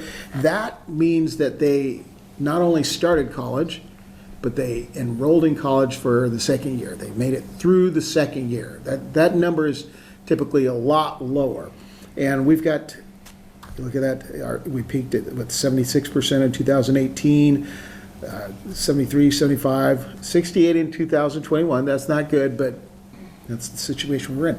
That's a higher than Oregon State average number, and I think it indicates the level of readiness that those students we have who go on to college are, or that level of readiness that they have in math and in written language. Our kids are prepared for the rigor of college. The 40-40-20 plan is the plan where 40% of kids were supposed to go on to a 4-year college, 40% were supposed to go on to 2-year college or a technical or trade school, and then 20% career ready. And I think Jim and I were talking one time at the tour of the high school, and I didn't have the data in front of me, and I said, I think that at our school it's basically flipped, where we were looking at 20% to 4-year colleges and 40% to 2-year schools or trade schools, and then another 40% to career. And I wasn't that far off, but you can see, 24% of our kids go on to a 4-year college, 31% to a 2-year. And if we look at career readiness as being concentrators, so they've completed 2 years of the same focused CTE pathway, we're looking at 54.8% of our students have completed 2 years of the same CTE pathway. And one of the ways we've been able to achieve that's a number that's grown, is because we've opened up new pathways at the school. We came up with a construction trades, the medical careers pathway. Culinary was expanded so that Chef Murphy could teach a full day instead of being a credit recovery teacher and a culinary teacher. These are the things that have opened opportunities for our kids to go directly into the workforce with careers that prepare them for we've got kids who've actually started out of high school cruising timber. They've got some pretty good skills. So, and then moving down to freshmen on track, this is one that is a big concern to me. Of course, we all know everybody took a hit, but the students we have are the students we have. You look at cohorts, they tend to change, but you still get measured based on that cohort of kids that were enrolled with you during their freshman year. So we will always be judged, graduation rates and everything, based on the kids who were at North Bend High School their freshman year. Some of them have moved on, and we don't have much that we can do with them, but we also get kids coming from other schools. And we can't say, well, we're just going to focus on the cohort that were here, because they're the ones that we get measured against. But if we look at all of our kids, the kids that have transferred in, because we get a lot of transfers from other districts, only 68.8% of our kids are on track to graduate. Now, that's a significant concern, which means we've got a lot of work to do to remediate, and that's not overall, I'm sorry, that's just the freshman class, the class of 2025. It's higher in the other grades, but the class of 2025 has a big burden to carry. You know, they lost 2 years of middle school because of the pandemic, and they struggled in their freshman year. And so we have a lot of work at the high school to do to help them recover. We've got grad coaches that are working on that. We've come up with some novel credit acquisition courses where they're cramming 2 years worth of standards in a class into one term so they can accelerate their learning. Our advisors have stepped up and are taking a role in running our Cramapaloozas and making contacts with kids. So we're working on getting our kids caught up and making sure that the next group of freshmen doesn't face that same level of challenge to recover. Regular attenders, we're all worried about that, and the last 2 weeks have really nailed us. We were up above 90% attendance until the 24th of October, and there's been a lot of people sick in the last 2 weeks, so basically 10% at this point. If they've missed 4 days, they're no longer considered a regular attender, so it was pretty easy for people to get that between deer season and this cold and flu season now. Yes. Before you turn the page, on the overall on freshman on track, 68.8, significant area of concern. Yeah. Where'd that number come from? So if I look at all the students that are enrolled in that class, that cohort, so the state reports a number that's based on the freshmen that enrolled with us last year. So with that same group of students, the class of 2025 that are in our school right now, only 68.8% of them are on track. So we have a higher than normal group of students that transferred in that were below the track level. They didn't have the 25% of the credits necessary to graduate upon starting this school year, which we'll take them. You know, if you come back to us from Winter Lakes, we'll take you. Come back from Marshfield, we'd love to see you. You know, we'll help you get caught up. Students meeting benchmark in language arts. Now we're talking about the state-based assessment. We've always been pretty strong. You can see in 2019 we were at 82.2% proficient based on the state assessment. That's pretty dang high. And then the state didn't really report for a couple years. And then 2022 we look at 29.9% of our students showing proficient based on the state report. And I'll tell you exactly why that is. That's because our kids didn't take the state assessment. They didn't have to take it to graduate, and so they didn't. And the majority of the students that did take the test were students whose parents wouldn't write them the note to excuse them, because that's, you know, involved parents knew it wasn't necessary for the kids to graduate, and the kids said, hey, I really don't want to miss my regular class time. So they signed them out of the test. I'm not worried about our language arts proficiency based on that number. I think the reality is that trend line we were on, given that we have the same excellent teachers, we're still on that path. And once we take the test this year, which we're going to see the majority of our kids take, even though it's still not required for this cohort, we're going to see those numbers come up. That's not a number that I'm significantly worried about. I am concerned about the fact that the economically disadvantaged students tend to perform at a much less successful rate than our overall student body. So while we've got high performance, we know that we've got room to improve, specifically on helping our economically disadvantaged students recover when they aren't successful in a language arts class, and also in expanding our content so that maybe we've got some language arts classes that are more engaging to them. And that's something that's come up in our site council meetings and in our student voice meetings, and I think it'll be addressed with our new language arts adoption. But we've been a real literature-heavy school, which has been great for preparing students for college and beyond. But for non-college bound students, sometimes they've struggled to engage with Shakespeare and some of the high English, and so we're looking to expand some of our offerings to address those needs. Students meeting benchmarks in math. Now, this has always been the area of concern for North Bend High School as far as when we look at academic achievement. Since I moved to North Bend, they were always, math is our area of crisis. But when you drill down in the data, you look at what's going on in math achievement.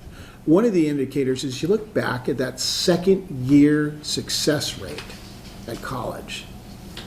Our students are going to college and taking math and English classes and being successful. All right, well, that's good. We want to see that. You also look at, well, how are we doing relative to the rest of the state, relative to our cohort schools, our peers? So back in 2019, we were above the state average. But when you look at our peer schools, so our peer schools are a group of 40 high schools that are just high schools, so this doesn't include K-12 or grades 8 through 12 schools, just high schools that have between 400 and 950 students. So there's 40 of these schools.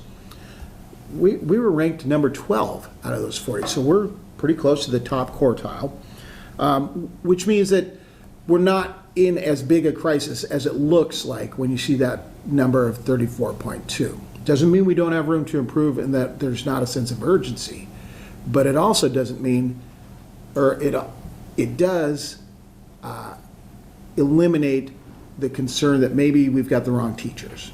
I do want to put that out. We've got amazing math teachers who are doing amazing things, and you're going to see that on the next page.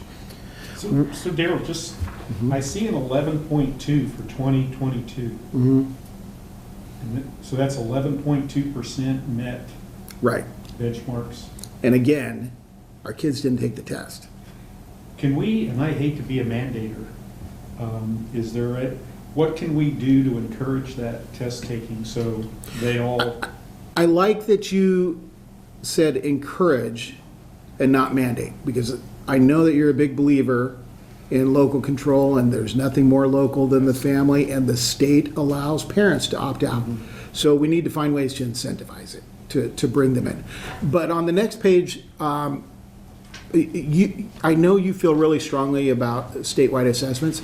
I think some of the concerns of why we need statewide assessments get addressed through the STAR, and we'll address that on the next page. But we are looking to ways we can encourage a greater representation of our students on the ESPA assessment this year. But here's the power of the state assessment. This is what I like about the state assessment. It does give you targets to look at. So you can compare your school to other schools of a similar nature. And when we do that, and like I said, we were number 12 out of 40. I looked at, well, who are the schools that are doing better than us?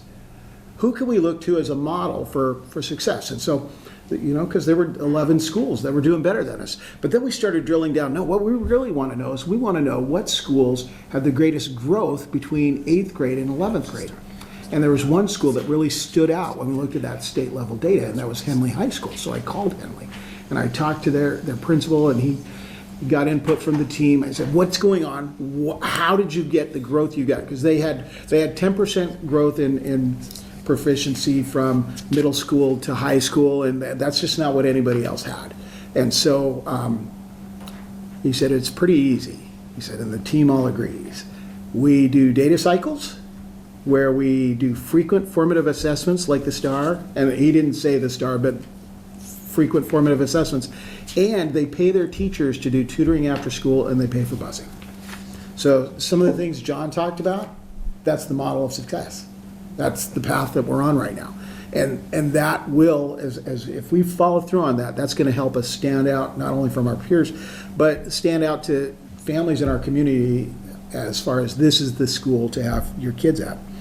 So again, what's interesting though of our cohort schools, the range of proficiency, and these are the top schools around, the range of proficiency, 44.9%. That was the highest proficiency level in our cohort schools, and 5% being the lowest. So that makes you wonder, okay, if that's the highest proficiency level, and this is, who decides what's proficient at the state level on these ESPAs, the Smarter Balanced Assessment? Do you know that answer, Tiffany? They base it on a variety of things. But we could definitely get an answer to how. And I can't give you the answer in Oregon, but I can give you the answer for Washington. In Washington, it's the Washington Department of Education, the Office of the Superintendent of Public Instruction. So even though the ESPA is a national test based to address the the national standards, the Common Core standards. That's what the ESPA is written to. It's based on the Oregon Department of Education's cut scores. Okay. Not our personal scores. So the cuts, again, the cut scores are set at the state level. But we don't want our students to perform at just a state level. We want to look at a national level test. What's a broader window than just the State Department of Education's interpretation of what a cut score should be on this smarter, balanced assessment. And I don't want to jump over this line here because this is where I do have concerns in math. But the STAR assessment addresses a lot of my own concerns, and I think it will address some of the concerns you have about assessments. I do want to say that our goal ultimately as a district is to have all of our students prepared to succeed in Algebra 1 their freshman year. That's grade level, Algebra 1 as a freshman. If you're not taking Algebra 1 as a freshman, you're not really on that college success track. Ideally, you're going to complete at least Algebra 2 at the high school level. And so if you take Algebra 1 Part 2, there's still the possibility that you can be remediated and complete Algebra 2 when you're in high school. But it's better if you take pre-calculus, because if you get pre-calculus done in high school, and in order to do that, you have to take Algebra 2 also, then you're ready to take the sciences in college. You're not just prepared to, study the social sciences. You can study the hard sciences because you're ready to start college taking calculus. So that's the goal. So I took a look at the percentage of students that we've had that were prepared for grade level instruction or above, and that's that. I've got at least grade level, so that's Algebra 1 geometry or Algebra 2 as a freshman, and we do have students that take Algebra 2 as a freshman, and the total number of ninth graders, and then the percentage. And I'd like to see that percentage go back up. I mean, ideally, we get up to 100%. That is the target that we've set as a district, is that 100% of our students are ready for Algebra 1 or beyond as a freshman. But that's going to be a big push, because we're about halfway there. Okay, and then my third page, my most exciting page, in my opinion, is about the STAR assessment. So I'm going to pause from my index here. So do you guys remember John talking about the growth index? Student growth percentile. So that student growth percentile is indexed for all the students that take the STAR assessment. There are 7 million students that took the STAR assessment last year. So that's a big pool of data. It's a very reliable and valid piece of data. And your one student, every single one student, has a profile. And they can predict if your student makes the median amount of growth, this is where they're going to be at the end of the year. Or at the end of this cycle. So you can take it 3 times a year, fall, winter, summer. So that's more frequency than the ESPA, where you get to take it once a year.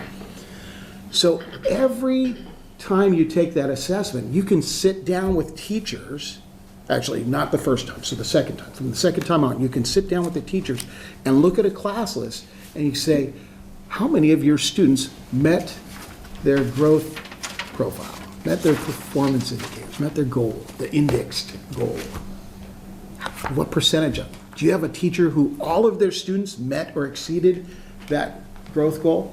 Do you have a teacher who, 50% or more of them met or exceeded? That would be the norm, right?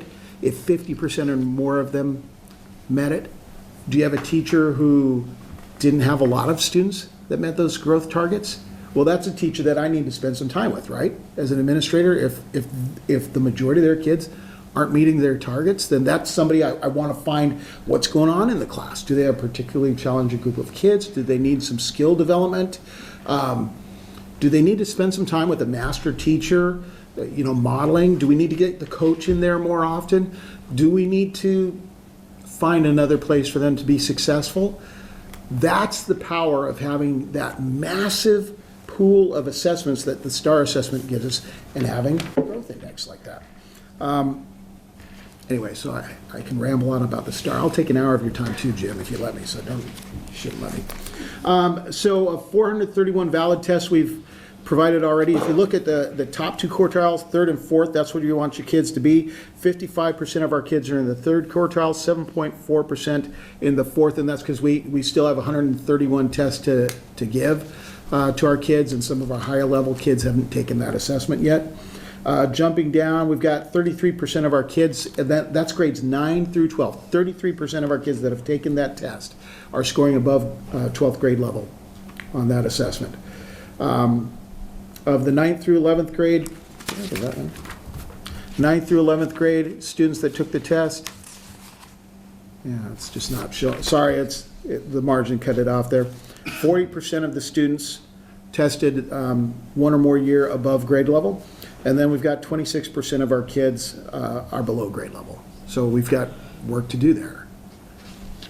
The median by grade level, so the median score, if you look at the middle score, you would expect that you would want at least to align with the national norms for median. If you look at North Bend, for all 9th graders nationwide, the median score is 8th grade 6 month in proficiency. Worst score, that's the performance level, what you would expect a student who'd been through 6 months of 8th grade to be. That's the national level for a freshman. Our freshmen scored at the 8th grade 8th month. For 10th graders, the national norm is 8th grade 7th month. It's like they lost a year. I mean, there wasn't a lot of, I expect that's probably pandemic impacted. But our 10th graders are performing at the 10th grade 8th month. So our median performance is a little above grade level. Our 11th graders, again, nationwide 11th graders, the median score is at the 10th grade level. Our kids, 11th grade 8th month. And then our 12th graders, this is sad, 12th graders nationwide are performing at the 10th grade 8th month as a median. Our median seniors, and this is before our advanced students have taken the test, our median students are above high school level. So while the ESPA data gives us lots of questions and leads us in some directions for improvement, again, it's tutoring. Structured tutoring with the teachers, pay the tutors, get the buses, get the kids there, and use a tool for frequent formative assessments that gives you diagnostic information as to what the kids need to improve. So, and that gives us some work to do, and John mentioned it, on curriculum selection this year. If our teachers have to invent the remediation materials and the differentiated materials, we're not going to have the success that we're going to have if they don't have to spend the energy creating it, and they can spend energy and time teaching it. So we need to find a curriculum that does that. And then last thing, student engagement. If we look, we talk about social emotional health. We want kids to be involved. Pre-pandemic, we had 24% of our kids involved in athletics during the first season. Right now, we've got 26.63%. So we're on the upward scale. We've got clubs going. We are recovering. We're bringing kids back into involvement within the community, and we just want to build it from there. Anyway, sorry that I actually did talk longer than I wanted to, but I do that quite often. So I'll take any questions. Any questions? Just one question, Daryl, for the simple minded here. That's me. 26, 9 through 12 below grade level, 26%. Thus, 9 through 12 at grade level or above, 74%. Is that correct?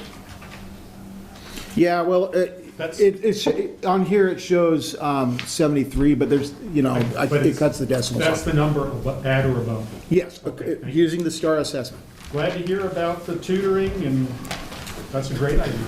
Okay. Thank you, Daryl. Thank you. Okay. Next up, item 8, student investment account, SIA 2021 or 2022 annual report. Yep. So this is me. I'll try to make some of these brief if you can, and we can kind of decide how long you want to go tonight. This is really, again, we get about $2 million now with our student investment account. And so this is a significant investment, and again, the goal is about above and beyond our kind of normal operation. So what are we doing to support? And so I'm not going to reiterate this whole plan. I basically just summarize this by our money is going to like 6 major buckets, and I think it's a good segue from hearing of all the issues and data and the struggles that are going on, here's where we're also investing some additional money to address some of those issues. And I think probably you would say, well, this is not adequate at this point. And again, this law is passed, and again, we're doing some other ESSER kind of recovery things. So this is just with student investment account. One pot is staffing focused on literacy. One pot is staffing focused on behavior, mental health needs. Safety and security is a bit of this. Attendance path or alternative pathways, so bridges, kind of mostly in that high school alternative pathways is referenced in here. Some family outreach, and then curriculum, other support. So that's our ELA and Character Strong. Most of the money is kind of in that staff is focused on literacy. Those are things like K2 additional staff, certified literacy coaches, and reading literacy EA supports. And then the other part, the major part of this is staffing focused on behavior, mental health, middle school support. There's a dean of students, licensed school therapists through Waterfall Clinic, and that's at all schools. Certified behavior support. Those are certified behavioral focus. They're basically at now both elementaries and middle school are teachers on special assignments, so they're certified staff who have an emphasis in help supporting behavioral supports. And so that's where the money is going, and that we are in the midst or the beginning of a process called integrated guidance. You've heard that. There's some opportunities to learn a little bit more about that at the OSBA conference, as well as some upcoming times we'll be in front of the board to talk about this. We are gathering information just like this around what are the needs of North Bend and where should we invest these student investment account dollars. This plan and what we've done is coming to an end, and we have to resubmit a new plan at the end for March. So we're in the process of gathering feedback. I know there's a conversation around maybe us getting together again as a board to talk. We've talked a lot about academics. Are there talking more about other needs that we see that could be addressed here? Again, the major goals, we are in alignment with what this can be used for. It is to help students around academics as well as behavioral supports, and we have some bigger goals. And I think again, it's making some progress. The data isn't reflective of that, so we're gonna have to make some tough decisions around: do we stay the course with some of these investments, or move to some other things? You know, the state is really encouraging to do things for at least 3 years. So if you're going to invest in behavior coaches, do it for 3 years, gather data and assess this. This all began with the pandemic, and so all this data is a bit skewed. So we're going to have to make some tough decisions around stay the course, based on what we hear. Do we think this sort of theory of action, do we think these investments are going to continue or will get us improved results in a variety of different areas? And so we'll be gathering feedback on that. So I'll keep it short. If you have questions, this is an annual opportunity to look at this. We present some kind of questions. Again, I feel like pretty inconclusive around whether we should stay the course in most of these at this point. We do have a bit of one-time money that's put in here that helps us make some adjustments. Things like safety, security, that's still in here. Those things like fencing, the secured entry, and a bit of ELA curriculum. I think at least maybe we could use it. I think we used a small portion in this for ELA curriculum, as we're trying to make sure that we expend every dollar. We're not giving any of this back to the state. So we allow some of that one time. So when we get to the end and we're trying to kind of close out the books on this, we have those things that we can spend that aren't just all people. So having some of those other things in there are helpful to make sure that we use all those resources to help, again, along those goals, but there are some one-time costs like security. And summer school. And summer school, yes, I forgot that one. The summer school match is also in there. We're required, under these last grants that have occurred out of the last couple of years, they require the district to spend 20% matching funds. So we've used SIA to just to use the matching, so it's not coming out of our general fund. And we had summer school in our plan anyway, so it completely aligns. Can we have the minutes reflect that we're opening for public comment? Yes, we are required to have public comment from this. You can request for public comment if there's anyone who would like to comment on SAA. we will be doing integrated guidance, so I guess I'll let the public know if you're gonna watch this later, which I'm sure people do, that we will be going out to each school and a bunch of, a variety of other listening sessions over the next 2 months to gather additional feedback on integrated guidance, with this being a significant portion. Questions? I think we're good. Thank you, Kevin. Thank you. Next up on the agenda, we have item 9, announce budget committee openings. Is that me? That is you. Okay. Looks like there's 2. There are 2. Correct. Position 4 and 5 are open. And just briefly, you gotta live and be registered to vote in the district, not be an officer, agent, or employee of the district. Some other language, but next steps. District will announce openings, and interested parties should submit letters of interest until Friday, December 9th, with the board making appointments at the regular scheduled meeting for December 15th. Any comments or questions? Okay. Moving on. Okay, next, item 10, budget update. Tim Kreider. There you are. You're ready. Hi, ready to go. So the budget update, as I kind of fit into this new role, I understand that I'm always kind of approaching all this from the angle of a teacher. I was a teacher many years, instructional coach in previous district and this district. I've been, administrator of different programs, focused on addressing a lot of the issues that you've seen and heard about here tonight. So sometimes it's hard also to then look at this bigger budget picture and try to figure out how to quite prioritize this. So sometimes I feel like I'm the Grim Reaper here a little bit, and that's why I wore black all tonight. I'll get into the budget update for our first quarter. In your packet, I kind of gave you a overview there of what's in your packet, and I think the first set of graphs you have there, this is one you're very familiar with. I try to keep this in a regular financial information packet for you, but this is for quarter 1 ending September 30th, and you can see our prior year actuals compared to our current annual budget actuals. So a couple things here that I want to point out is on the right hand side is our current year, and you see our beginning fund balance at $4.6 million. That's unaudited right now, but we are predicting that to be probably between the calculations we worked through last year and this year, Maureen and I were able to probably get that within about $60,000 of that amount. So it was really, really accurate predicting we did of this. As we go down this list, though, you'll see here that our annual budget amount on the state sources of $390,000, that is what we budgeted for our revenue from the state school fund this year. And I want to talk about that a little bit because that will be going down. So remember, a budget is our best prediction in time of what's happening.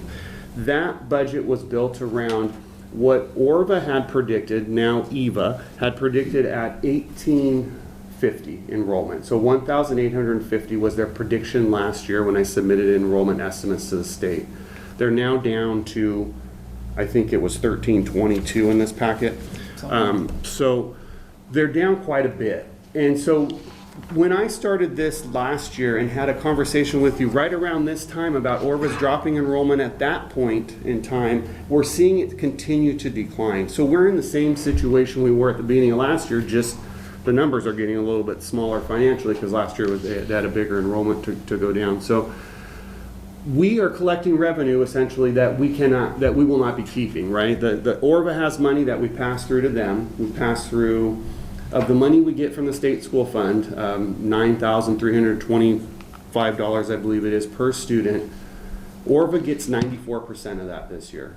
We keep the other 6%. So We pay them though on their actual. So we're collecting all this extra money from the state school fund that Orva's not getting, but we won't get to keep that money either. So we don't want to continue to collect that money either. That becomes a liability for us. So we're adjusting our estimates with the state right now to reflect Orva's current enrollment, which is actually about 500 less students than it was. What that means, it's 528 actually, what was budgeted. So that means this 37 million is going to go down by about $5 million of money we're taking in. What that means for us as a district of the money we keep is we're looking at a loss of revenue that we had planned our budget on for the district of around $350,000. So that has an effect on us, something we need to think about moving forward, because that's going to affect us this year. If they continue to decline, it will affect us next year as well. So things we'll be thinking about as we go into the contract negotiations with them this year, which you'll all be a part of. They've also gone through this transition that was pretty abrupt. So we don't know the outcome of that. So they could continue to decline. They could come out of this shining and increase in numbers. Only time will tell. So something else that is to just be on your radar, something we want to be concerned about, and just kind of keep an eye on. We also hear all these issues that are happening with, the academics and the social emotional needs of our students, and so how do we address this when we're faced with budgetary issues like this are challenges for us. So moving on from this document, going to the next one, I've included with you some recent calculations I've done using our financial analytics software. A consultant, Marina and I and Anna went through this with someone, spent about a half a day on this. And what we've done is we've built you 6 different state school fund scenarios. So we're going into the next biennium with a new governor. What that means for us as a district is we won't see a budget from the state probably until late February. And so that will also be a challenge moving into planning for next school year. So we want to kind of wrap our minds around where we're going to be financially with the state school fund. Current estimates we're hearing, in the COSA world, the business, the OASBA world, is that it'll be right around $9.5 billion is where they're estimating the state funding schools at. Now, this year this biennium we're ending is at 9.3 billion. So what I did is I did one at 9.2, just worst case scenario goes down. If it stayed at 9.3, you will see what we get paid next year from the state school fund. If we get 9.4, 9.5, 9.6, or 9.7, you'll see what we'll get. Now, before I get into these numbers, the state takes that money and splits it, the biennium, 2 years. First year is a 49% split, next year is a 51% split. So when we get our budget from the state, next year we'll get 49% of it, the following year 51% of it. So what I'm showing you here is these graphs here at the bottom. The state school fund amount, basically the first dip you see is the 49% split. The second one where it goes up is the 51% split. So, and then you see it at the different funding levels that are calculated above. So what this kind of goes down to, just to show you, if it stays at 9.3 billion, stays the same as it is this biennium, next year we will see a loss to our state school fund revenue of $1.7 million. If it is 9.5 billion, which is what we're hearing it is going to be at, we will see a loss next year to the state school fund for our budget of $1.1 million. The next year it would go up, but next year's an issue. Moving into 2023-24 is our issue. So if 9.7 gets thrown on the table, if it goes up, and they're going to be advocating, but everybody around the state, all the different groups are going to be advocating for money. If it gets to 9.7 billion, we will see a loss next year of $534,000 to our budget. So it is unlikely, like I said, the Grim Reaper. Like I said, it is unlikely we were probably going to see an increase in our funding next school year. Now, we know our labor costs increase. We know we're going to be heading into certified negotiations. We know we have these big issues on the table: pandemic recovery, academic, and social emotionally. So a lot of things to contend with. And we have Orba's enrollment declining, another issue. Our enrollment is less than it has been in the past. So all things that we will be contending with. We will be working closely with many teams to figure out the best way to address these things. So that's what this is. Something to think about and enjoy. Student enrollment is just kind of a multi-year, kind of just something to process for you, and then I have my check register for you. Can you give I'm going to challenge him to one piece of positive financial information out of this, out of what you've heard from the state, because there is probably at least one thing you could share that's positive. The SIA funds will be pretty consistent. So corporate activity tax yeah. is pretty robust. Yeah. That's meeting or exceeding estimates. And so that SAA planning that we do is going to be pretty critical in terms of kind of filling some, not necessarily, we don't really want it to fill the gaps of our general fund. Like, that is not what it's for, but at least that we know that money, yeah. When the first year of the pandemic, we thought we were getting $2 million, then all of a sudden it dropped like 600,000. So we're expecting that to be fully funded about $2 million to the district next year. In addition to what we're giving? Not in addition, it's like we're already getting that in this year. It's a little higher, I think, next year than what currently, but not significantly, about equal to what we currently are getting. And so all those investments that I talked about, we will, I think one of the concerns has always been, will that go away? Like, we're just like, I'm going to believe it when I see it. It looks like that's staying. Like, that is pretty solid. You can count on that $2 million. So when we're investing in learning coaches, and you can keep those people. And I think my goal is that we'd rather keep those investments and figure out how to address lower revenues with some other figuring out, rather than, well, let's cut the SAA and move some people into, and that already, moving our general fund folks into SIA for now, and that's not going to change the outcome. We know just doing more of the same. So it's going to be a tricky little dance we do here, and because there is a little bit of that going to happen, I think. There is, and we have our ESSER funds that remain through this year and next year as well, and then those go away. So that can help. The first year of the biennium, that can offset a bit of this so that the hit's not so big. Right, which will kind of lead me into some of my next agenda item issues. So if there are any questions on that lovely presentation. Thank you for the positive comments. You betcha. Leave it a positive, right? I am, yeah. Halloween never ends here. Okay, thank you, Tim. Next agenda item 11, long-range facility planning update. So long-range facility plans. So back in August, we had the board. We asked the board to authorize some initial planning with Johnson Controls.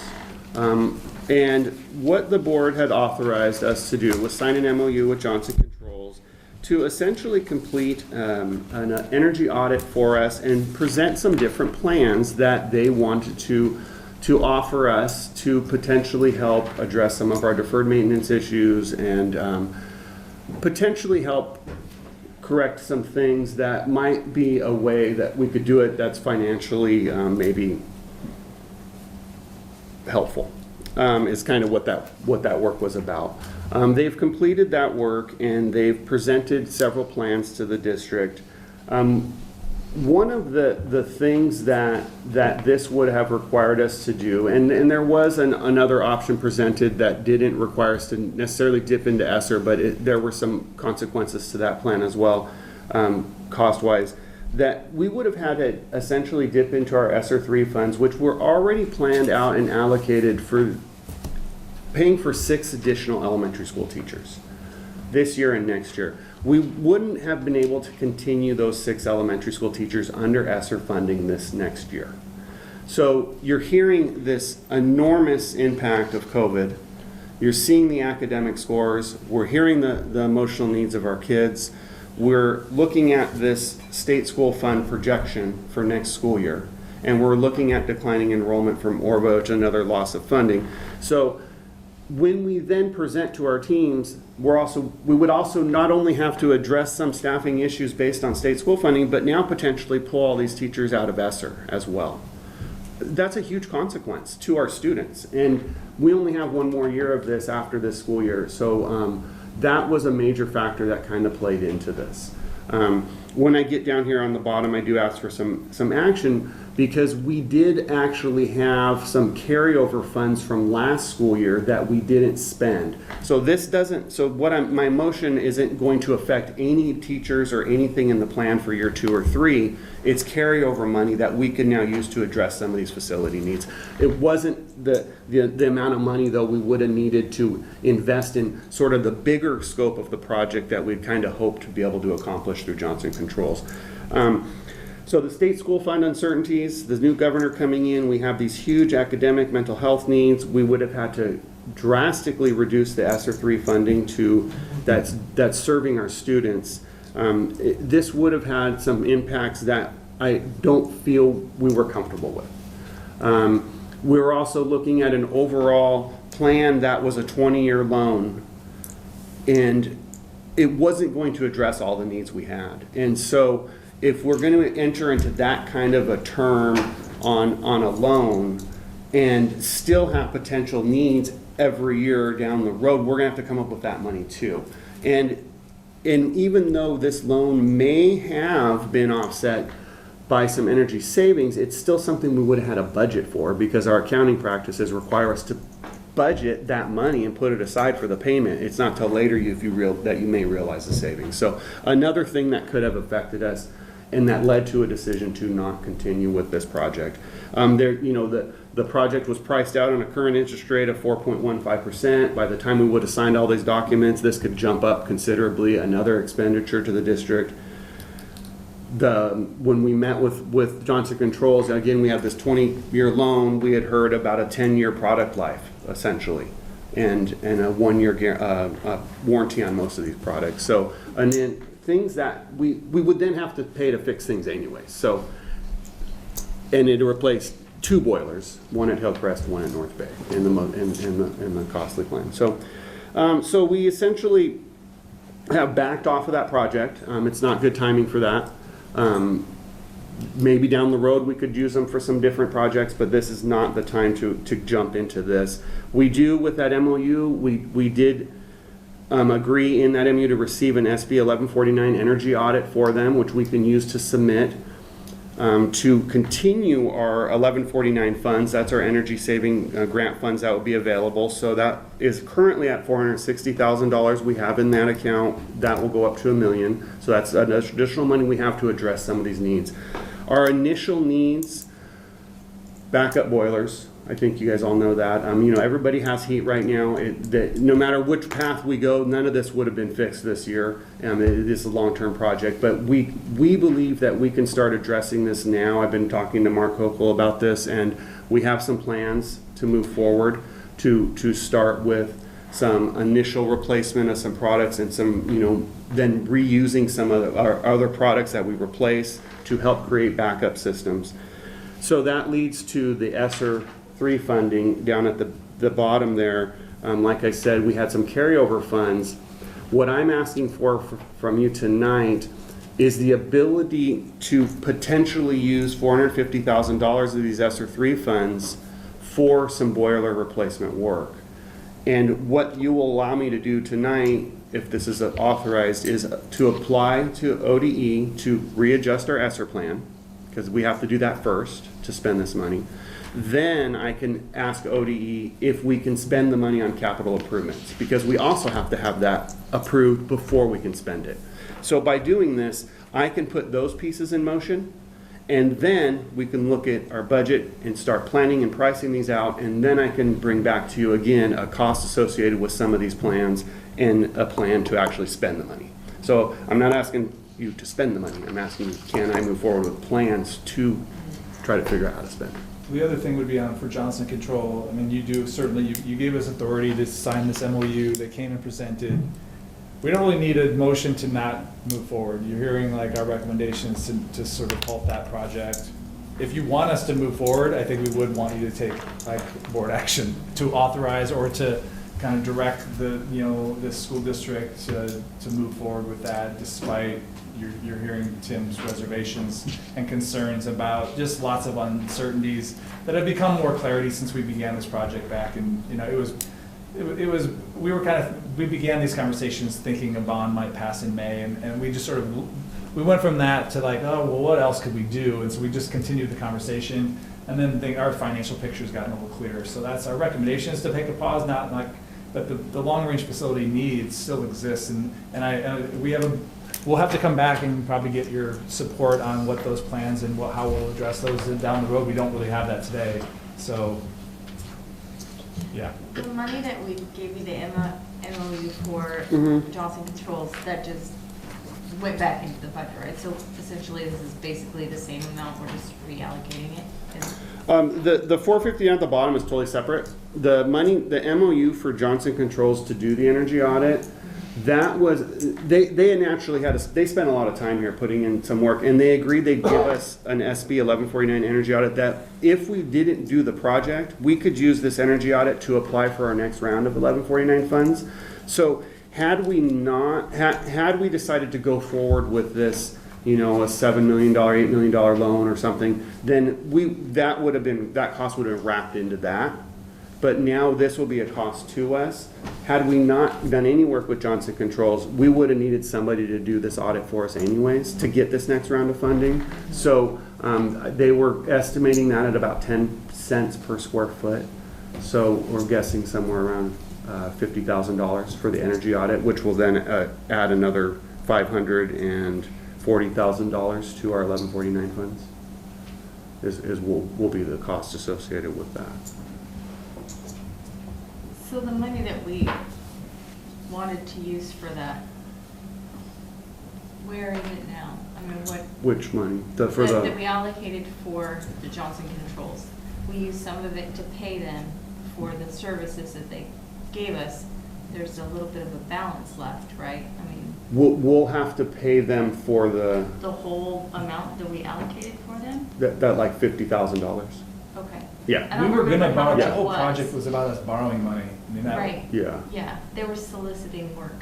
Yes. A lot. Yeah, and we were going to use, we had savings and we had different things that we were, so we ultimately, that savings still remains. They were gonna dip into this 1149, this 460,000, and they're not touching that. That's still here. Okay. Yeah, we still have that. ESSER is there. ESSER's our there. Facility planning money is there. I mean, so we haven't spent, the total cost of this is maybe upwards of 50,000. But again, with something that we can use to basically access the money that we already have. So it's not really a loss. They're not happy with us. Let's just put it that way. Yes. I just remember that we allocated a little bit of money for them, a lot of money for them to do stuff with, but I do that was the allocation, about 50,000. Okay. Yeah, we were headed down a $7 million project with them. So. Right. Okay. Sorry. Yeah. So Tim, I appreciate the due diligence you did, examining, were other customers around the state satisfied, and then, making a difficult decision, but the right decision. So better to make it now than have regrets 7 million into this thing. So appreciate that due diligence. Definitely. Thank you. You bet. Thank you. And I do have a motion So if you guys are still feeling good about it. I move to authorize the district to submit ESSER 3 plan update and authorize the district to utilize up to $450,000 of ESSER 3 funds for the HVAC system upgrades. I'll second. There's a motion and a second. I'm not going to reread that. But, okay, ready for the vote? All in favor say aye. Aye. Aye. Thank you. Aye. Thank you, Tim. Thank you, Steve. That's unanimous vote, 6-0. Okay, OSBA elections, item 12. That's me. So essentially, it's our OSB elections this time of the year. There is one candidate, and her name is Jacqueline Crook, and she is associated with South Coast ESD, and I think we met her. She was the lady who was at the Legislative Roadshow. So she is the one candidate. So we have a vote on that. That's a motion, and then the second one revolves around resolution to adapt the OSBA legislative priorities and principles as recommended by the Legislative Policy Committee. And those were in there. Is there any discussion of Jacqueline Crook as a candidate? Well, I don't know very much about her. Sorry, am I allowed to?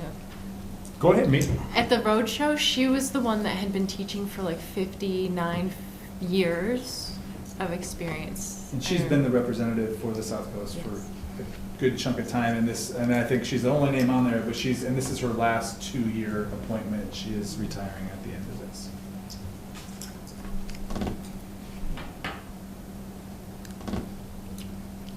Okay, that helps me. Is there any other discussion around Jacqueline Crook? I'll make a motion. Make a motion. I move for the North Bend School District Board of Directors to vote yes for Jacqueline Crook, South Coast ESD, for the Oregon School Boards Association Board of Directors, position 9. Second. Second, so there's a motion and a second to move for Jacqueline Crook. All in favor say yes. Aye. Yes. Aye. Aye. 4, 5, so there's five yeses. Any abstains? Any noes? No. So, okay, so we've got 5 yeses, 1 no, so this one passes by 5 to 1. The second one is around the legislative priorities and principles. There's a preamble, and then there's a statement of their priorities and principles. I'll go ahead, does anyone want to make a motion, and then we can have or is there any discussion prior to making a motion on this? I've got some discussion on this. I'm not positive, I don't agree with all of the wording in here, and I was wondering if we could push this item forward and wait until after our OSBA training to see if we can get some more clarity on this. I do, we have until December 5th to turn in our votes on these. And our next meeting is December 15th. Are we allowed to make adjustments to it? The motion is either yes, no, or abstain. I'm not sure you're allowed to adjust it, but I could bring it, I could ask. I don't- I think you're right, I don't. Yeah, it's a yes, no, or Yeah. abstain. So, Yeah. yeah, there's no changes at this time. Yeah, I think the feedback is more earlier with like your representative that's on that committee, with like Jackie to kind of, again, doing a little bit better job of maybe doing this a little earlier to get some of that feedback before this is fully drafted. Yeah, And again, that's an We area of didn't get any improvement. input on that. Yeah, it's one of those areas that I think we could improve even as OSBA, as a region, and some Communications feedback we can between give us them. and our representative, our board members, for the board members. Yeah, we have that roundtable at OSBA, so it might be one of the things to bring up. Okay. So do we want to push it off? I don't care, one way or the other. It's either do it now or do it later. I would move to Can't take a change it. vote. Yeah. So, anyone have a motion? I move for North Bend School District Board of Directors to vote yes on the resolution to adopt the OSBA legislative priorities and principles as recommended by the Legislative Policy Committee. Okay, there's a motion. Is there a second? I second it. There's a second. Okay, any further debate prior to a vote? Okay, we'll go ahead. All in favor of the motion to adopt the prior OSBA legislative priorities and principles as recommended by the Legislative Policy Committee? All in favor say yes. Yes. Yes. So I heard 3 yeses, Steve, Eric, and Christina, is that correct? Correct. Yes. No? Yes. Okay, no votes? No. 1 no vote. Abstain? Abstain. I abstain. So there's 3 yeses, 1 no, 2 abstain. That motion does not pass. Okay. So, no. Next, item 13, first read policies. Can we just get clarifying on this? Is if we just basically taking no action then with the vote on that? Like we're just not submitting anything to the OSBA since we didn't have a yes, we didn't have a no, and we really don't have an abstain either. So are we abstaining? Is that what I'm? Bottom line is there's no yes, so the We're not motion does not It pass. doesn't get So- adopted. So it does not get adopted. However, the first motion, voting No, that for. is. So do we submit, because they ask us to submit like what our vote is, and do we end up submitting an abstain? Like We there is no submit vote, a- like we end up having no. no vote on this? We submit a no adoption. Essentially, it's a no adoption. Because it requires 4 votes, Right. and you got 3, so it's a no. It's effectively a no. Or is it abstain? Because you didn't vote no, you voted abstain, and that's one of the options is abstain. But you didn't have 4 abstains. I'm just like, I don't know. Would it be another Right. motion? The bottom line is there's I 3 definitely yes. it's not a yes. There's 3 yes, and you need 4. So Right. the motion does not pass. Right. Okay. Right, the motion to vote yes does not pass. Right. So is there a motion to? We could make another motion to abstain. If we know it's not a yes and it's not a no, we could just make another motion to abstain from adopting the policy. So that we submit an answer versus not submitting an answer. That is submitting an answer. No, Submitting an not answer is technically. not. Not You with don't the really 3 have a answers. vote. It's like it died, the yes died because you didn't have votes. Like you didn't have enough votes for the yes. All right, so I'll move for North Bend School District Board of Directors to vote abstain on the resolution to adopt the OSBA legislative priorities and principles as recommended by the Legislative Policy Committee. Second. Vote no, not So- abstain. Repeat your motion. There's an option Abstain though, is an that option. says or Yeah. no or abstain Yeah. on the motion requested. Right, so That you would be wasn't a voting motion. no to the abstain. Exactly. Got it. So effectively, yeah. So you're gonna vote, But if are you we're are you voting for We that can, one? there's a motion. Is there a second to Christina's motion? Second. Okay, there's a second. So we're gonna, To abstain. There- To abstain. To abstain. Yes, yes. so Okay. how many people vote to abstain? Aye. Aye. 3, 4, okay. So There you we've go. officially abstained. Thank you for the Perfect. clarification. That helps. Yeah. The I vote voted no. was, Yeah, she Got voted it. no. Steven? okay, the vote was, how many abstains? 5? 5 and then 5 1. abstains and 1 no, so the vote, it's abstained. Got it. Got it. I will submit those. Thank you. Thank you for Sorry, that. that was a little confusing. Okay, we good on that? Yep. Kevin, we good? Okay. Item 13, first read policies. We can push this forward. There's Let's- not, you wanna do that? That's a great idea, Yes. okay, thank you. Yes. Because I know we're And they do, past, and these will require a little explanation, so yeah. it's okay to Have, move them like, forward. Thorough conversation and just sit through it. Item 14, board comments. Are there any board comments?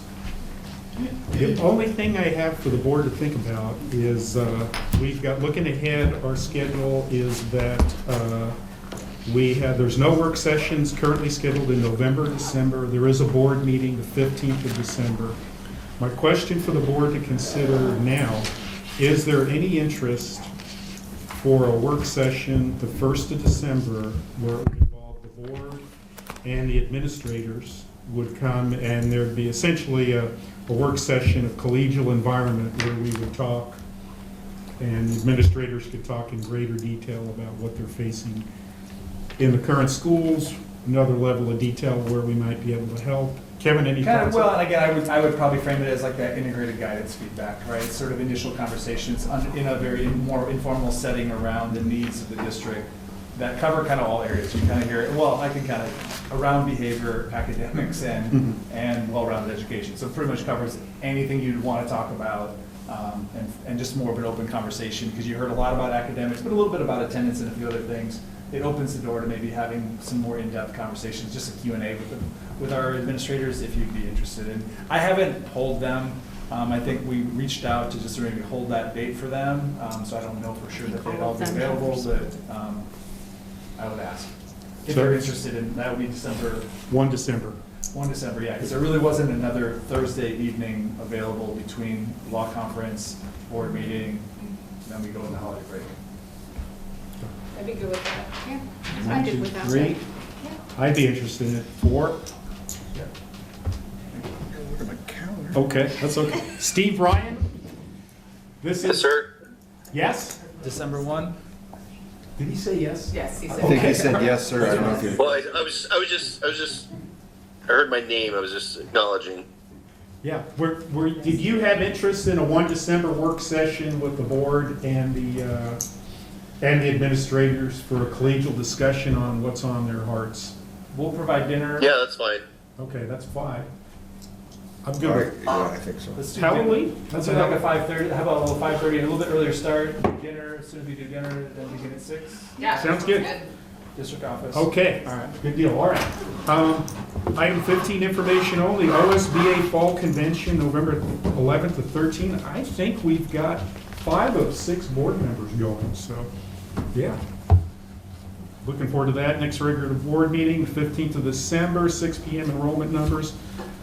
Item 16, adjourned. Yep. I second that. We good? Okay, all right, thank you.